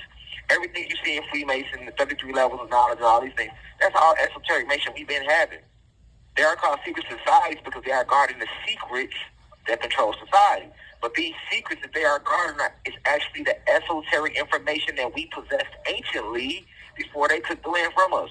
This is why Rashad Jamal is so dangerous, because all the esoteric information that I channel and that I have taught publicly, the secret societies already know this stuff. The biggest secret that the secret societies are guarding is that these black and Latino people are one species, and they are Anunnaki gods. That they come here from a different planet, and they are the creator of the sun, the moon, the real moon, not the one we see, the real moon. They are the creator of the planets, the animals, the clouds. You know what I'm saying? The universes, the realms, the galaxies, the multiverse, the cosmos. They understand that. They understand that they know that these are the secrets that they are guarding. So imagine how they felt when Rashad Jamal was exposing these things on this esoteric level. When I'm exposing that there's two pyramids under the Bermuda Triangle. When I'm reminding you that you come from Sirius X, Xylanthia, that you are Xylanthians, right? Then I'm reminding you that there are 9 realms on the planet. When I'm enumerating the cosmos, This is why they were frustrated with Dr. York. This is why they are frustrated with all the teachers of old that have came through this realm, right? All the way back to Yahshua the Christ, right? These are the same people. They've been here the entire time, but they transfer their consciousness into new bodies. The same way they showed you on Avatar, they just transfer their consciousness into new bodies. Meanwhile, us as spirit and soul, we come, we go, we come, we go. But these beings who are in these secret societies, right? The Trilateral Commission, the black nobility, the Freemasons, the Illuminati, the Rockefellers, the Rothschilds. These are secret society names they hide behind. But all these people are members of the original 13 families, right? And all these people are also a part of the Alpha Draconian Reptilians and the Pleiadians, right? These are all the people that gain membership to these secret societies. The average black person will never be a part of that society, but you got black folks in it, right? Since you got black folks running everything, because remember, we are the creator of everything. You got to understand that Zeus was a black god, right? So he are the ones that created the Caucasian race to destroy us. So in essence, it is black folks that created all this bullshit that's going on that we are at war with, not the white folks. But then you have good white folks, so because they have good spirits, and they'll never be a part of these secret societies, right? So the people that they pick to be a part of the secret societies to keep that pure, these people are actually already evil spirits and devils and fallen angels that are living in the bodies of these people that walk around that are posed as like they are part of these secret societies. These are actually devils in the flesh, fallen angels walking in the flesh, like they showed you back in the day in that movie Devil's Advocate. Or when he got remember he was in the wheelchair, but then when he wanted to go inside the avatar, he transferred. He laid in the little beam, and they would transfer his consciousness into the avatar. And then remember when he was in the avatar and he went to sleep, you saw his consciousness leave the avatar and go back to his human body. Yes, that's what they have been doing. And when they body get old, when they hit 90 and the body starts to die out and deteriorate, they just transfer their consciousness to a whole new body. They've made so many clone bodies, they've made so many clones that they just transfer their consciousness to a new clone, right? So this is how the secret societies stay in power. These are the same people that was here when we originally went to war in ancient times, right? The secret societies. So this is how they know who we all are. When we come here, these are the people that bleach our memory so that we forget our past lives, so that we forget who we are. These are the people that inject us with nanotechnology upon our landing here, upon what they call birth at these hospitals, right? To hack our brain, right, and take over and program us through the nanobots, right? And program our brain through the nanobots. These are the people that do that. These secret societies. So you have to understand that who we are up against, right? And like I told you, we were the Master Masons, and they stole it, and everything the Freemasons, but it's all the same information, right? That's how they are using our magic against us, in which now it has become witchcraft, right? Remember, like they said in Star Wars, may the Force be with you. You got one Force, right? But you have two sides of it. You have people that use the Force for positive things, to create positive energy. And you have people that use the Force to create negative energy. You have people that use You have 1 minute left. You have people that use the Force to create and build up the planet. And you have people that use the Force to destroy and tear down the planet. And this is the war that we are in. We're in the spiritual war. But understand at the head of this is the secret societies and the original 13 bloodlines, right? In the shadow government, which is your Pleiadians and your reptilians, right? This is what we are up against. These are the same people that are behind Kendrick Lamar. He donated to Habitat for Humanity, which is owned by Jonathan Redford. And Jonathan Redford is an outstanding member of a part of the Council of Foreign Relations. That's a secret society. Do your research. Do your research on how Behold a Pale Horse, right? Go back and read that book. William Cooper exposed the Council of Foreign Relations in his book, and he was killed for that in Arizona. He was a white guy, he was king, right? So you got to understand. Thank you for using Securus. Yeah, so these secret societies, they are the ones that are responsible for, the situation that we are in. These are the people that when you be like, oh, why you ain't got no money? Who you think is responsible for that? You know what I'm saying? Who you think is responsible for sending all the negative energy out into the airwaves that we feel?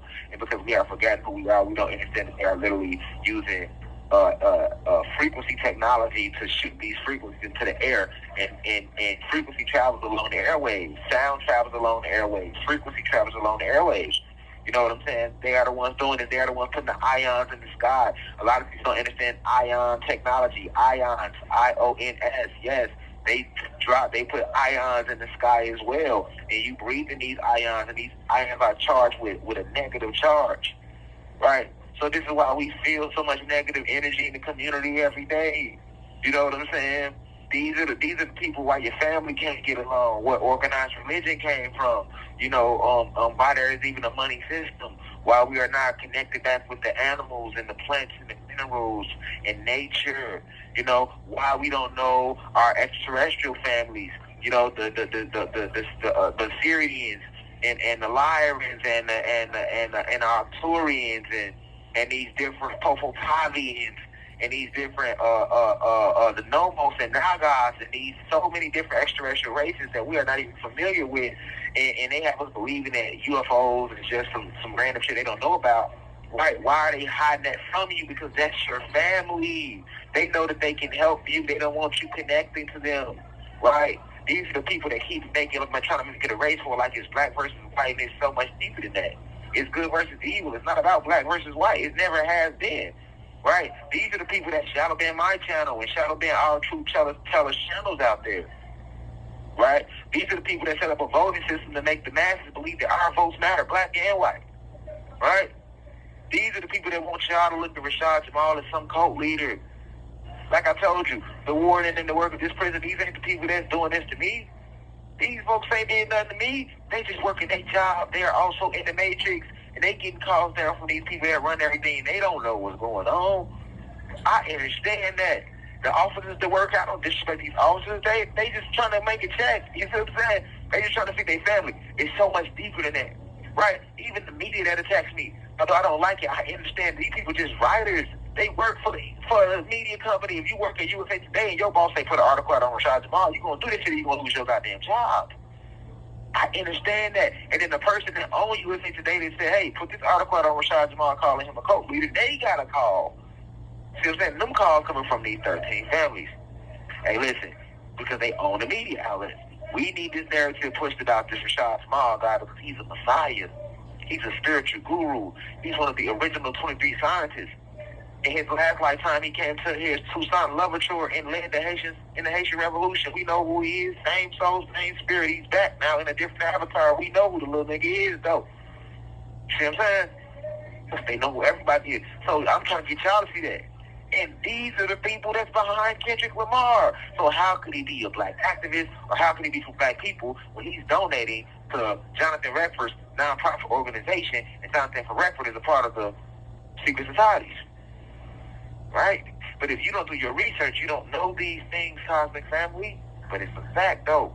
It's a fact. Let's go even deeper. Okay, if Kendrick Lamar is so for us, he's so for righteousness, why when the Hot Sauce 19 hit, and I can't call it what I need to call it, but y'all know what the Hot Sauce 19 was, the thing that hit in 2020 that shut the whole world down, right? And they told people you can't go to work if you don't get the Hot Sauce 19, right? If you don't go ahead and get the thing, if you don't get that thing put up in you that alters your genetics, right? You'll lose your job, right? They had the whole world scared. We know what we talking about, but I can't say it because I don't want them to strike the channel or anything things because they've done it before. Okay, but why you had a Rashad Jamal, right, putting out the true information, being a real black activist, risking my life to let the entire world know about the Hot Sauce 19 and how it's here to hurt us, not help us, and how it's a whole fraud. You had Kendrick Lamar promoting it. Kendrick Lamar, that stood behind it. Kendrick Lamar actually took it. Kendrick Lamar actually promoted it at his live concert events. Let's roll the tape, shall we?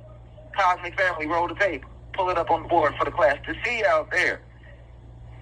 Right? Right? But if you getting caught up in the good music, this is how you are being easily fooled and manipulated. Remember, he's a part of Hollywood, man. Yeah. So that makes him a good actor. It's okay to watch him and say, hey, he made good music. Just, it's okay, right? Because a lot of these people that sold they soul, y'all, they don't know what they was doing when they did it. They just trying to make some money because how society's been structured. And then they got all this pure talent and these strong souls and all this charisma. And the secret societies know that. So what they do, these are the people that they sign as rappers and actors and actresses because of the magnetism and how powerful and charisma they soul. Keep in mind, these same people came to me before 2018. I turned down a $2 million deal. They knew the charisma in my soul. They knew how powerful I was. So for me to turn that down, and then 2 years later, I blew up anyway, purely with the ancestors, and I'm changing the whole world. They seen that coming, right? And that's why they mad at me. They want to be able to control me. And they want me to be their puppet, right? They would love to do that with me, but I won't go for it. See what I'm saying? I know what's really going on, but I'm trying to get y'all to see this because I love y'all. I love Kendrick. He's still a God. I understand even the fallen gods and the fallen angels are still our family. We was all one big family before the family feud, right? Never forget it. The family feuded because Zeus went against us and the war broke out in the heavens, and he was kicked out the heavens. Him, the angels, and the gods that he took with him, right? So I got mad love for Kendrick as an artist. I believe he just made, he made some early decisions. He was young. He didn't know no better. He had talent, and he jumped in that game, and he got in that lane, and you're in too deep, and now you're their chosen antichrist, and now you got to roll with it, And Kendrick don't have the heart to get up out of it, They did it to Pac, too. Pac had the heart to get up out of it because he came into the game with activism. It was in his soul. They did the same thing to Kanye West, but he came up out of that. You see what I'm saying? That's how Kanye gave him a couple Grammys since he came in on the shade. But then Kanye, always been outspoken, so Kanye wasn't going to go for that shit. They thought they were going to be able to control Kanye, and when they sent their country, and they let him in. But it was too late. By the time, you know what I'm saying, he got all the way in, then it's too late. And that's why he was able to cause the damage he caused. Right? And then they flipped it and made him look crazy. So I'm pointing this out because I want y'all to know what's going on, man. You know what I'm saying? Know the Antichrist when you see it, man. Look at all the awards, things they have given Kendrick that no other artist has ever had before. Right? Right? And we're going to come back to that. But I want to move on a little bit I want to keep staying on this topic of activism. So let's name some true black activist rappers so we can make a comparison. I'll name 6 of them. Let's start with number 1 with Nas. Nasty Nas. Shout out Nas. Nas is a rapper that actually walked that line of being a black activist. You know why? Because he was putting the message in his music. He was actually trying to take a stand outside the music, too. And if you know Nas was super political and super conscious in his music. And that's why Nas only got 1 Grammy, right? Because the Grammy is the most prestigious award you can get. And you can be signed in the industry and sold your soul, and still you won't win the Grammy. The Grammys for the motherfucking that real good house Negroes. You did a whole lot of blood sacrifices and dumbing things down and going to these secret society parties to get that type of award. See what I'm saying? The Grammy doesn't award you on your, just like the Oscars, they don't award them on their talent. Why you think Denzel Washington had all them great movies, but he didn't win an Oscar till he played a negative role as a negative cop? Why you think Halle Berry had all them great movies, but she didn't win an Oscar until she let the white guy fuck her in Monster Ball? Right? Because it's once you get in the industry, then you got to do extra things to get in those type of circles. To win an Oscar or to win a Grammy. And that's exactly why Nas only got 1. See what I'm saying? And if you want to talk about diss songs, Kendrick Lamar, Not Like Us, was not a to me, that song should not receive the radio play it received. If we talk about true hip hop and like talent, once again, Not Like Us was not better than Meet the Grams. Meet the Grams, he got on Drake's ass. He killed Drake on Meet the Grams.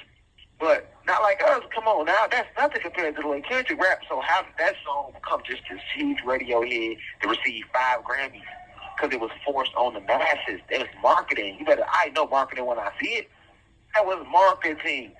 You know what I'm saying? That was marketing. Now, Drake's Family Matter response was great too. That was a great. We just talking entertainment again now, not activism. That was great, right? But if you want to look at it, Nas, this song Ether was better than Meet the Graham and Drake Family Matters, and Not Like Us. It was better than all three of them. When Nas dropped Heat on Jay-Z, he killed them. He ain't win no Grammys for that. See what I'm saying? Because Nas was not in that seat. He ain't sold out as hard as motherfucking Kendrick did. Kendrick is a full sellout. That's why they've given him the accolades they've given him. He's their poster boy. So that's why when Drake was dissing him and saying things like, oh, you were fake actors, that was real. Just like it was real when Kendrick called out Drake and said, oh, you run to Atlanta to get on 21 Savage stuff and these other artist stuff to steal their energy. That's true, too. See what I'm saying? They both said real shit about each other, but what you got to understand about that dollar, y'all, it was just entertainment. You know, it was just like the Republicans and the Democrats. You know, the Republicans, WWE, Republicans get on, you vote Republican. Some people vote Democrat, and they go at each other, they head in the debate, but at the end, when the cameras go out, they all on the same team. They eat crackers and cheese and sipping tea and laughing at y'all. Same thing with Kendrick and Drake. They ain't really beefing. That shit was for record sales and to promote the industry and to have all this big shit. That's what's really going on with that. Because right after Kendrick's Super Bowl, Drake dropped that song, got them with Party Next Door, and that shit broke the streaming record. Then Kendrick dropped one and broke the, like, you pay attention now. Pay attention. But the difference is, I ain't make this about Drake because this is strictly about me saying Kendrick Lamar is not a black activist. I don't want people out there believing he's a black activist and a black revolutionary. We can't give him those shoes he ain't walking in. Especially when Rashad Jamal, Rashad Jamal, is walking in these shoes. Right, and there's several other artists who walked in these shoes. The next one will be DMX. DMX was somebody that was actually a black activist. And DMX actually, outside the music, attacked the industry, called out those in the industry for the evil they was doing with the blood sacrifices and how they was raping the artist sexually, you know what I'm saying, and stuff like that. DMX was calling that stuff out now. Talking about how evil the industry was. Look how they did DMX. They blackballed him out the industry. He went from having, DMX is the only artist in hip-hop history to drop 2 fucking albums in the same year. They both go platinum. 1998, he did that. He was bigger than Jay-Z. So how the fuck does Jay-Z end up bigger than DMX in the long run? And still alive. Because DMX would not sell out. So when DMX wouldn't sell out, what they do? They got him strung back out on that crack. They kidnapped X, tied him up and made him take that crack. Shot that back up in his veins. People don't know that. Then used the media and the cameras to have in and out court and dog his image. That's what they do. All right, the next one, Kanye. Look, Kanye won Grammys, but he snuck in there and won them Grammys. But Kanye would be a rapper as a black activist. You see what I'm saying? Kanye came in the game speaking out. He came in the game making records speaking out. You feel me? You know, real black activists really exposing the industry. You see what I'm saying? Got on the stage and called them out when they gave Taylor Swift the Grammy award or that award over Beyonce. Jumped on stage, snatched the mic from her. You feel me? One time, Kanye stopped in the middle of his concert and exposed the music industry. Then all of a sudden, they locked him up and said he was in the crazy house for a year. You didn't see Kanye for a whole year behind that. Then most recently, when Kanye come back, you know what I'm saying, he put out this information about, you know, the Jews and stuff like that and what happened with Hitler and stuff like that. And then they labeled Kanye West anti-Semitic. And he lost his deals with Adidas, he lost Yeezys, he lost all that. Now he just looked at some crazy guy. And they took his Instagrams and all his social medias and everything shadow banned. Right? This is what they do to those who are real activists. That's what I'm trying to get y'all to see. Real black activists and real black revolutionary, no matter what, they rappers and athletes, they get attacked for walking in that lane. You can't name one that didn't. You can't name one of us that didn't. You don't see Kendrick Lamar getting attacked. You don't see him taking anything from Kendrick. He's gaining more. How you know the nigga is a sellout? He's a house Negro, man.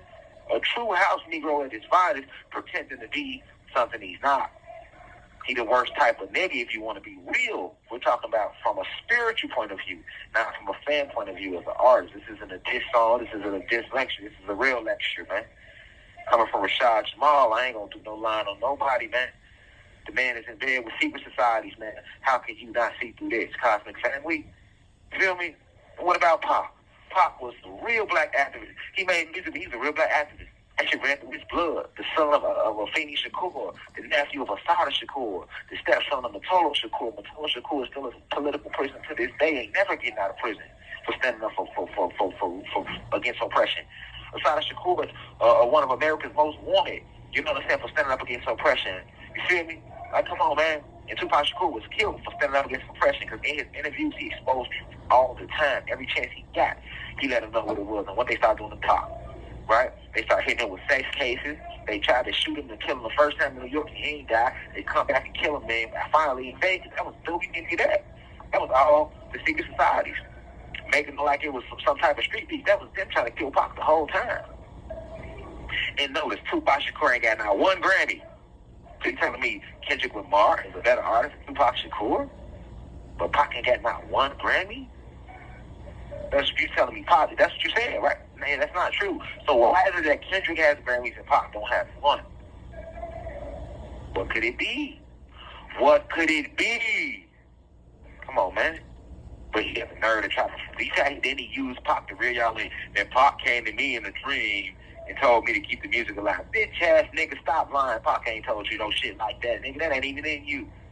That's not even in you. You an industry plant, man. You an industry plant. Because they knew Rashad Jamal wasn't going to sell out. So they had to give y'all Kendrick Lamar. You get what I'm saying? Like facts.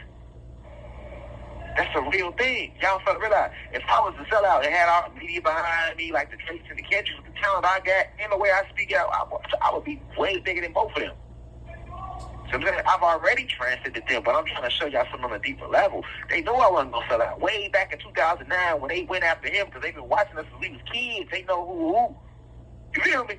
Well, we can't get it out of Rashad, so we going to create Kendrick. Shout out to LA, shout out to the West Coast. It's not a diss to LA. It's not a diss to the West Coast. This ain't none of that, because I got students on the West Coast, and I love LA and I love Cali, but I'm giving y'all real spiritual advice. It's cool to bump his music. He just entertains. It's like watching a movie. Enjoy the movie, but don't take this shit for real life. When you come here and listen to Rashad Jamal, this shit is real life. And I think when the individuals that attacked me for saying the true statement about Kendrick Lamar forgot that. You know what I'm saying? I don't have no hatred in my blood for nobody. I didn't say he was a bad father. I didn't say he made bad music. I didn't disrespect his family. I didn't disrespect anything. I just kept it real over Rich. The nigga ain't never did no gangster shit, so he shouldn't be crip walking. Because what is the crip walk? The crip is a dance that the crips do when they lost a dead homie from gang wars or when they rep their hood. He ain't been crip walking. He ain't been on no super cripped out shit like a Snoop or something, or a Pop Smoke or something. So why start now at the Super Bowl? Why start now on Not Like Us? You got to understand what they trying to do here, Cosby family. And you ain't a black activist, so that's all I pointed out. And then the same song, Not Like Us, everybody feeling good about the song and the lyrics about this and the pedophilia. Drake ain't even got a pedophilia case, so why is that so popping? It would sound better if he dissed Rashad Jamal. I'm actually locked up for a case where I'm accused of pedophilia, right? Come on, man, make it make sense. When has a diss song ever held weight if the lyrics wasn't true? Drake has not been arrested for no type of pedophilia activity, so how can that shit hold weight in a rap battle? Just in hip-hop. We talking hip-hop. Right? If you know real hip-hop, you know that this shit, Nas shit popped because everything he said was true about Hov. Hov shit was hot because everything he said was true about Nas. They don't make it no shit up. That makes it a bad diss song. You know what I'm saying? Like when he said Drake don't write his own shit, I see dead people, that's hot, that's real. Right? But let's just be real. What's going on here? And all the people that run the Grammys, these are the people that are responsible for kidnapping the children they own. They are responsible for sex trafficking millions of children and women every month, every year. They are responsible for owning the organ harvesting centers. Let's be real. Let's get deep here. These are the same people that own the Grammys that gave him 5 Grammys for that song. They wasn't laughing and clapping at Kendrick because they love the song. They actually are bragging about them doing pedophilia. While y'all thinking, oh, he did something in the world. No, that's what they do, and it's like they celebrate this shit. While black folks is like a minor and shit like that, and we like making fun of the fact that you saying he doing something with a minor. These sick motherfuckers that run hip hop and run Hollywood and run the industry, they're like bragging about it. Do you see what I'm saying? But them is like being braggadocious. All right. And the last, who else was a black activist? It was like Nipsey Hussle. Nipsey Hussle got killed for trying to push Dr. Sebi's message about that we are electrical beings and we are not supposed to eat meat. Because Dr. Sebi was healing people. That's why Left Eye went to see him in Honduras. Right? Dr. Sebi was kicked out the country for waking people up. He teaches about how to heal the body by eating vegetables and electrical foods, vegetables and fruits. And he was killed for that. So Nipsey Hussle was trying to keep that going by exposing that. And that's why Nipsey was killed. That's a true black activist.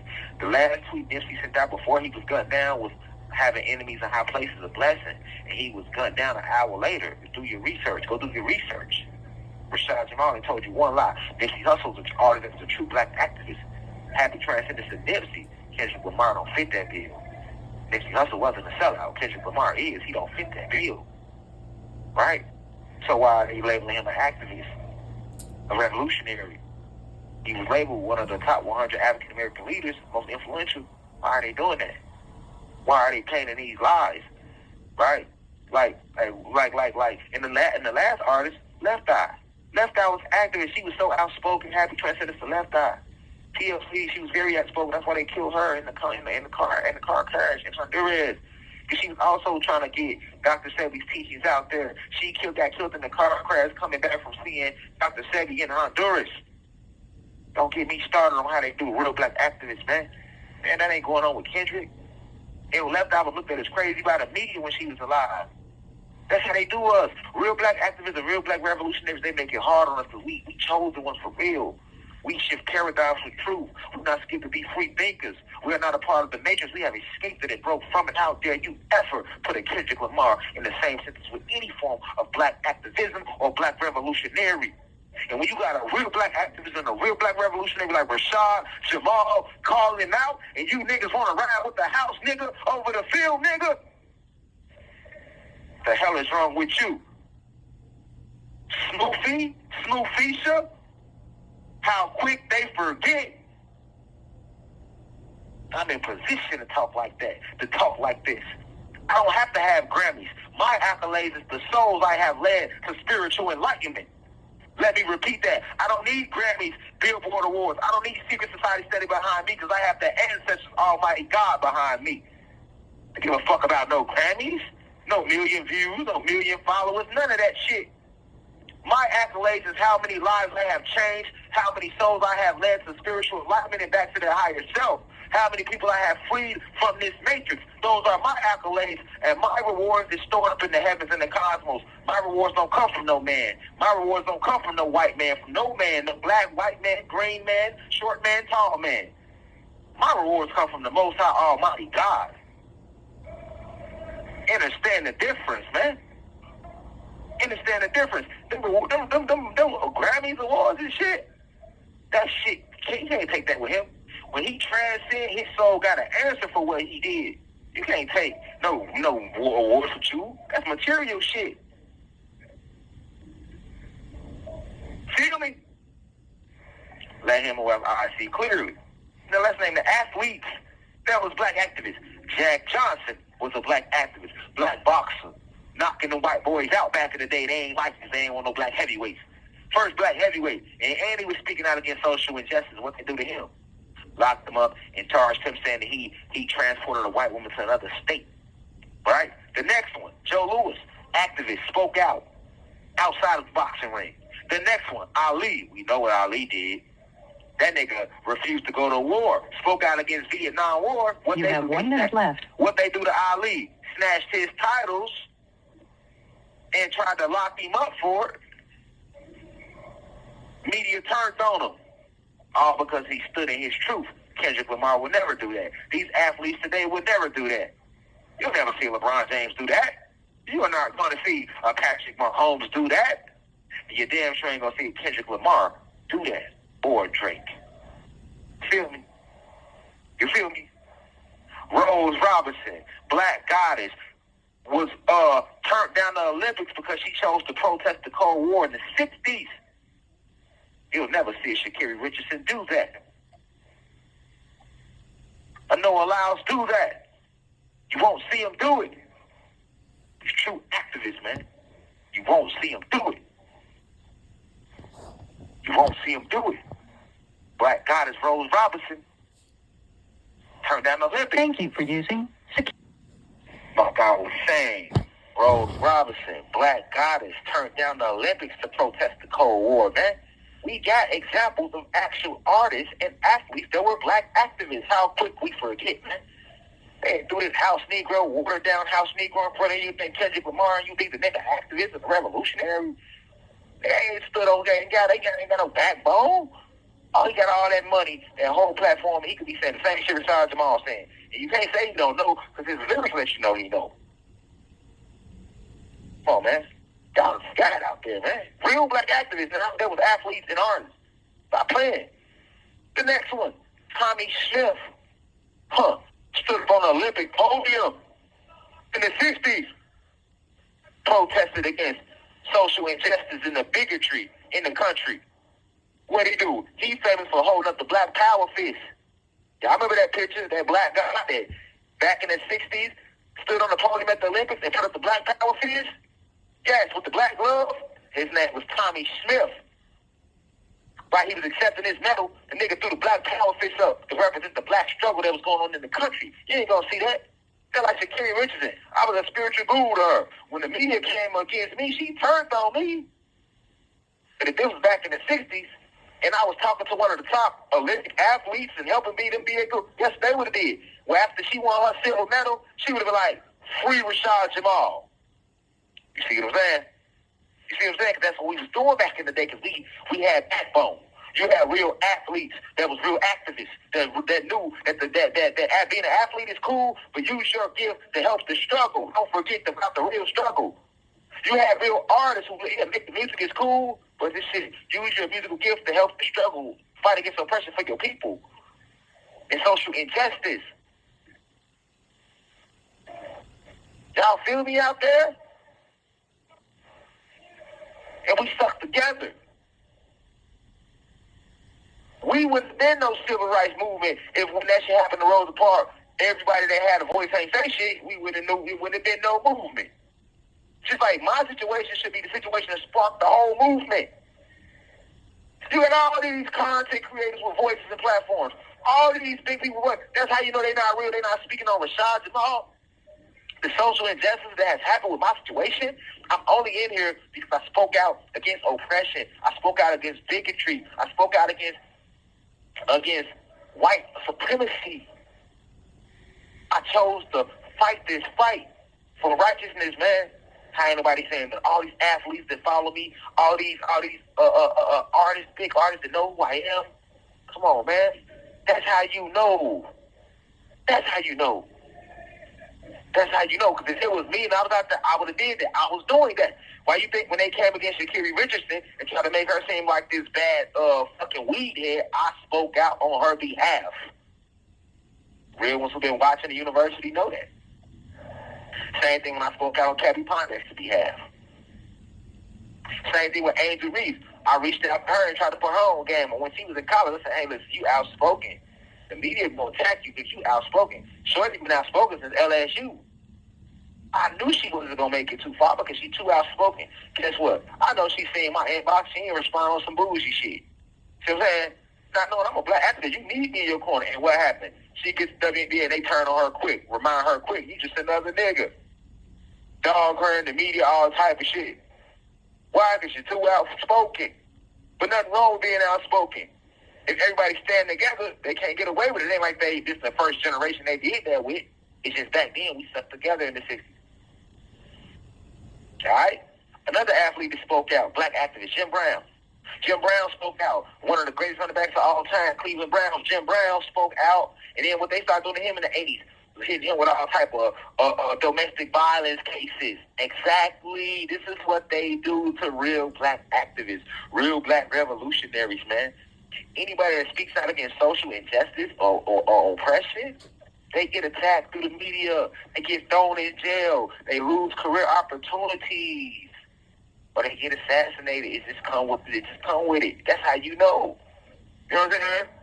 You got niggas out there like, oh, well, nothing hasn't happened to Kendrick because he's more calculated. You can't be calculated when it comes to these people. Truth is truth. And no matter how you give truth, if you speak in truth, they gonna get on your ass. Let Malcolm and Martin be an example of that. Let Mahatma Gandhi be an example of that. Gandhi came in peace. Gandhi came in peace more than any motherfucking body did. Was very soft-spoken. That ain't stopped him from putting 3 motherfucking bullets in his ass. Martin Luther King was saying turn the other cheek. He took 1,000,000 ass whoopings and was non-violent. That ain't stopped him from putting a bullet in his ass. So it don't matter how you get the message. It's the fact that you get the message. So Malcolm said by any means necessary, they put a bullet in his ass. Right? But for those who are like, oh, well, he was too militant. No, he wasn't. It don't matter how you get a message. That's what Martin Luther King is to remind you of. And Gandhi. They was very passive. No, let them do what they do. We just won't change. and still got bullets put in them. All three of them. All three of them. It has nothing to do with who gives the message or how you give it. It's the fact that you give it the message. The truth is true. You can't calculate this shit. You can't hide this shit. You trying to bring about political and social change, and they gonna get on your ass. And history proves that. And I today prove that. I'm a living example of proving that right here in your motherfucking face. And you think this whole ass house Negro Kendrick is a savior? And you wonder why I'm going off like I'm going off? Don't ever put like, that's why I said once again. But don't try, he's a good rapper, but don't try to put him in my lane like he a Rashad Jamal. I'm sitting here in the cell 24-hour lockdown for standing up for our people. Listen with that dumb shit.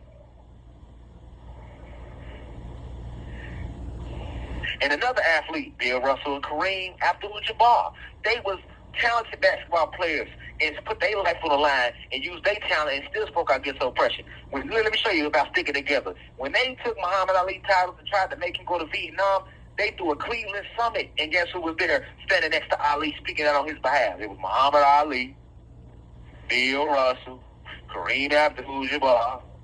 You see what I'm saying? Come on, man. We've seen this before. So why in this situation you got Rashad Jamal, they're trying to fuck up my life with spreading falsehood about me as a person and a character? Why I don't see a Kendrick Lamar standing next to me like they stood next to Ali at the Cleveland Summit? Why I don't see a Kendrick Lamar standing next to me, or Sha'Carri Richardson standing next to me, people with these, you see what I'm saying? Big athletes, not just them, athletes and artists, they know who I am. Come on, man. That's what my story is here to show you, man. And we can't forget the last athlete that was a real black activist that y'all forget about very quick. Colin Kaepernick, the quarterback of the San Francisco 49ers, the black quarterback with the afro. Remember, he took a knee? He took the knee back in 2016, 2017, he took the knee. He refused to stand up and pay homage to the American flag. He's like, man, there's all the police brutality going on in the country. What the hell I look like singing the national anthem? Y'all don't give a damn about me and my people, so you know what I'm going to do? I'm going to take a knee. Y'all can stand up and sing, I pledge allegiance to the motherfucking flag, but I'm going to take a knee. That's all he did was take a knee. He ain't say nothing aggressive. He didn't teach no black history. He ain't do nothing. The nigga just refused to pledge allegiance to their motherfucking flag. And by taking the knee, and what happened to him? And he was a star quarterback. Nigga, he had just led the 49ers to the Super Bowl. Nigga, did y'all forget? Him and Russell Wilson was the top young quarterback. He was better than Russell Wilson. But what happened in his career for taking that fucking knee and not pledging his allegiance to that flag? To that flag. No NFL team ever signed him again. Nigga lost his whole career because he stood up for us. That's a real black activist. Don't you ever disrespect black activists by putting Kendrick Lamar in those same motherfucking lane, nigga. I do this for the real martyrs, the real black activists, motherfuckers that suffer for the progression of black people in America. It's a fact. It's a fact. It's a fact. It's a fact. It's a fact. This is a fact. For the spiritual progression of black folks in America. For the spiritual progression of black folks in America. You feel me? Come on, man. No, don't play like that. And let's break down the Super Bowl. It wasn't shit. Just some gematria. Let's look at where it was at. The Super Bowl, this Super Bowl halftime show that everybody so gassed up on, it was nothing but a motherfucking show to harness y'all frequency, man. To harness y'all frequency and make him like this big-ass revolutionary activist. That's how everybody took the show. Oh, it was symbolic. There wasn't no symbology in it. It was a lot of symbology of him kissing their ass, and we're going to break that down right now. First off, you had a black man playing Uncle Sam. Ain't nothing symbolic about that. There's no reason a nigga should be playing Uncle Sam. You get what I'm saying? But guess what? You got a nigga playing Uncle Sam. That's for fact. Wasn't nothing significant about that. Niggas, oh, he had a black man playing Uncle Sam. Right. But Uncle Sam's actually a white guy that's oppressing you. Uncle Sam represents the country. Although it's black guys who created that white race is oppressing you. The ones that run the country that represent Uncle Sam. So that Uncle Sam should have been a white guy that should have been getting his ass tied up and getting his ass whooped. That would have been sending a message. You had Samuel Jackson, another actor, playing Uncle Sam. And he's talking in the whole halftime show about the game. You got to play the game. He's in y'all face. They played in y'all face. He showed you the fucking PlayStation joystick, right? And you had niggas thinking that was so spiritual. No, he's showing you that he's playing the game. Listen to what Samuel Jackson was fucking telling Kendrick. And then by the time he got to that song with SZA, what he tell him? Yes, that's right. America likes some nice and calm. That's better. And is that not what Kendrick Lamar does? He's notorious for not saying shit in the media. You feel me? You feel me? You feel me? You feel me? You feel me? Come on now. Then he showed you Kendrick was surrounding himself with an American flag. With an American flag. He surrounded himself with an American flag. You feel me? With an American flag. If he wanted to show y'all some type of force phase of standing up against oppression, because people took it about, oh, well, he surrounded himself with the American flag because that represents the country is built on the backs of black folks. No American flag should have been flown at all if he really was on some black activist shit. If it was me, I would have showed a black, red, and green flag. What is you talking about? Shout out Marcus Garvey, nigga. It would have been a black, red, and green flag. I would have had niggas with black, red, and green on. And when they came together, we would have made the red, black, and green flag, nigga. I would have thrown up the black power fist, man. He ain't throw up a fist. Nigga had on an A minor chain, which represents the A minor beat that he used to rap over the diss Drake. Are you serious? With a black, red, and blue American flag cup themed jacket on, with people with black, blue, white, and red on, American themed flag, with a black nigga playing Uncle Sam with American themed hat, the whole jumpsuit on. Come on, man.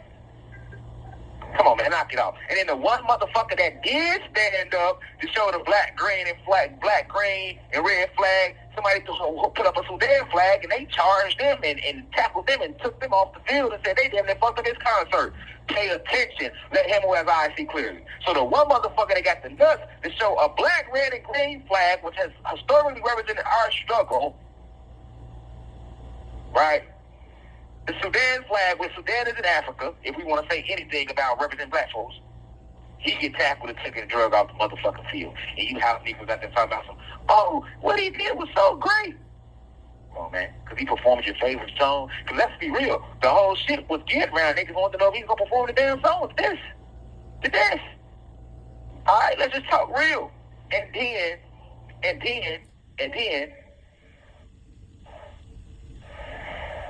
let's break down the Super Bowl gematria.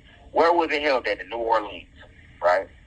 Let's not forget about the sacrifice they just did in New Orleans a few weeks prior to the Super Bowl with the guy that ran down Beale Street and killed all the people. That was a blood sacrifice. Then the Super Bowl, let's look at the dates on it. What was the date on it? February 9th. That's 1-9. What's the year? 2025. 5 plus 2 is 7. 7 plus 2 is 9. That's 2 9s. And what time did the Super Bowl start? 6:30 p.m. That's 3 9s. They played on our number. That was witchcraft to harness our frequency. Okay, what was the name of the actual stadium where the Super Bowl was had this year? Caesar Stadium. Who was Caesar? Julius Caesar was the Roman emperor who created the Roman circus, who created the Roman Colosseum. The Roman circus is the circus that the Roman Empire would put up to keep the people busy and preoccupied so that they wouldn't be paying attention to what's really going on. So here you have this house Negro Antichrist performing, harnessing energy on 9/9/9, February 9th, 2025 at 6:30 p.m. in Caesar Stadium, which is the name of that stadium in New Orleans. Don't get me started. Let me show you how deep the rabbit hole really goes. Fuck with me. Fuck is wrong with y'all out there? Like I'm not divine insight or something. Come on, man. Come on, man. Then they say it was one of the most highest rated Super Bowls ever all time. And what number do they say? How many people watch? They say 133.5 million. There go more gematria. So you telling me 133.5 million people watched this? I don't believe that. You're playing with the numbers. It's gematria. What's 3 times 3? 9. What's 9 times 1? 9. That leaves 5. 5 represents magic. It can be used for witchcraft or magic. 9 times 5, though, is 45. 5 plus 4 is 9 again. So here go to 9, even in the viewership of ratings of people that watched it. And then if you want to add all the numbers together, stay with me. I know I'm talking fast. 133.5, right? Because that's 133.5 million people. Now let's add all the numbers together and let's see what we get. 3 plus 3 is what? 6. 6 plus 1 is 7. What's 7 plus 5? 12. And what does 12 represent? The original 12 tribes. The original 12 tribes of Israel, which are the ones that's running the whole world, which are the ones that are over the secret societies. Nigga, they put the numbers all over it, man. Use that shit to harness energy, man. I ain't trying to hear none of that bullshit, man. All right, so with that being said, man, that was my breakdown on the Kendrick Lamar Super Bowl halftime exposed. I exposed the halftime show, the purpose behind it, the location of it, the time. I exposed who Kendrick Lamar really is behind these music and behind these raps. If you're mad at me, hey, you'll love me later for exposing the truth. You'll be all right as part of the growing pains. That being said, I leave as I come. Go subscribe to the website, www.uci.online. Follow us on the Instagram page at IM_Rashad Jamal. All right? I love you deeply. Follow us on X at IM_Rashad Jamal altogether, no underscore. I leave as I come in perfect peace. I say. Now we rise. 1.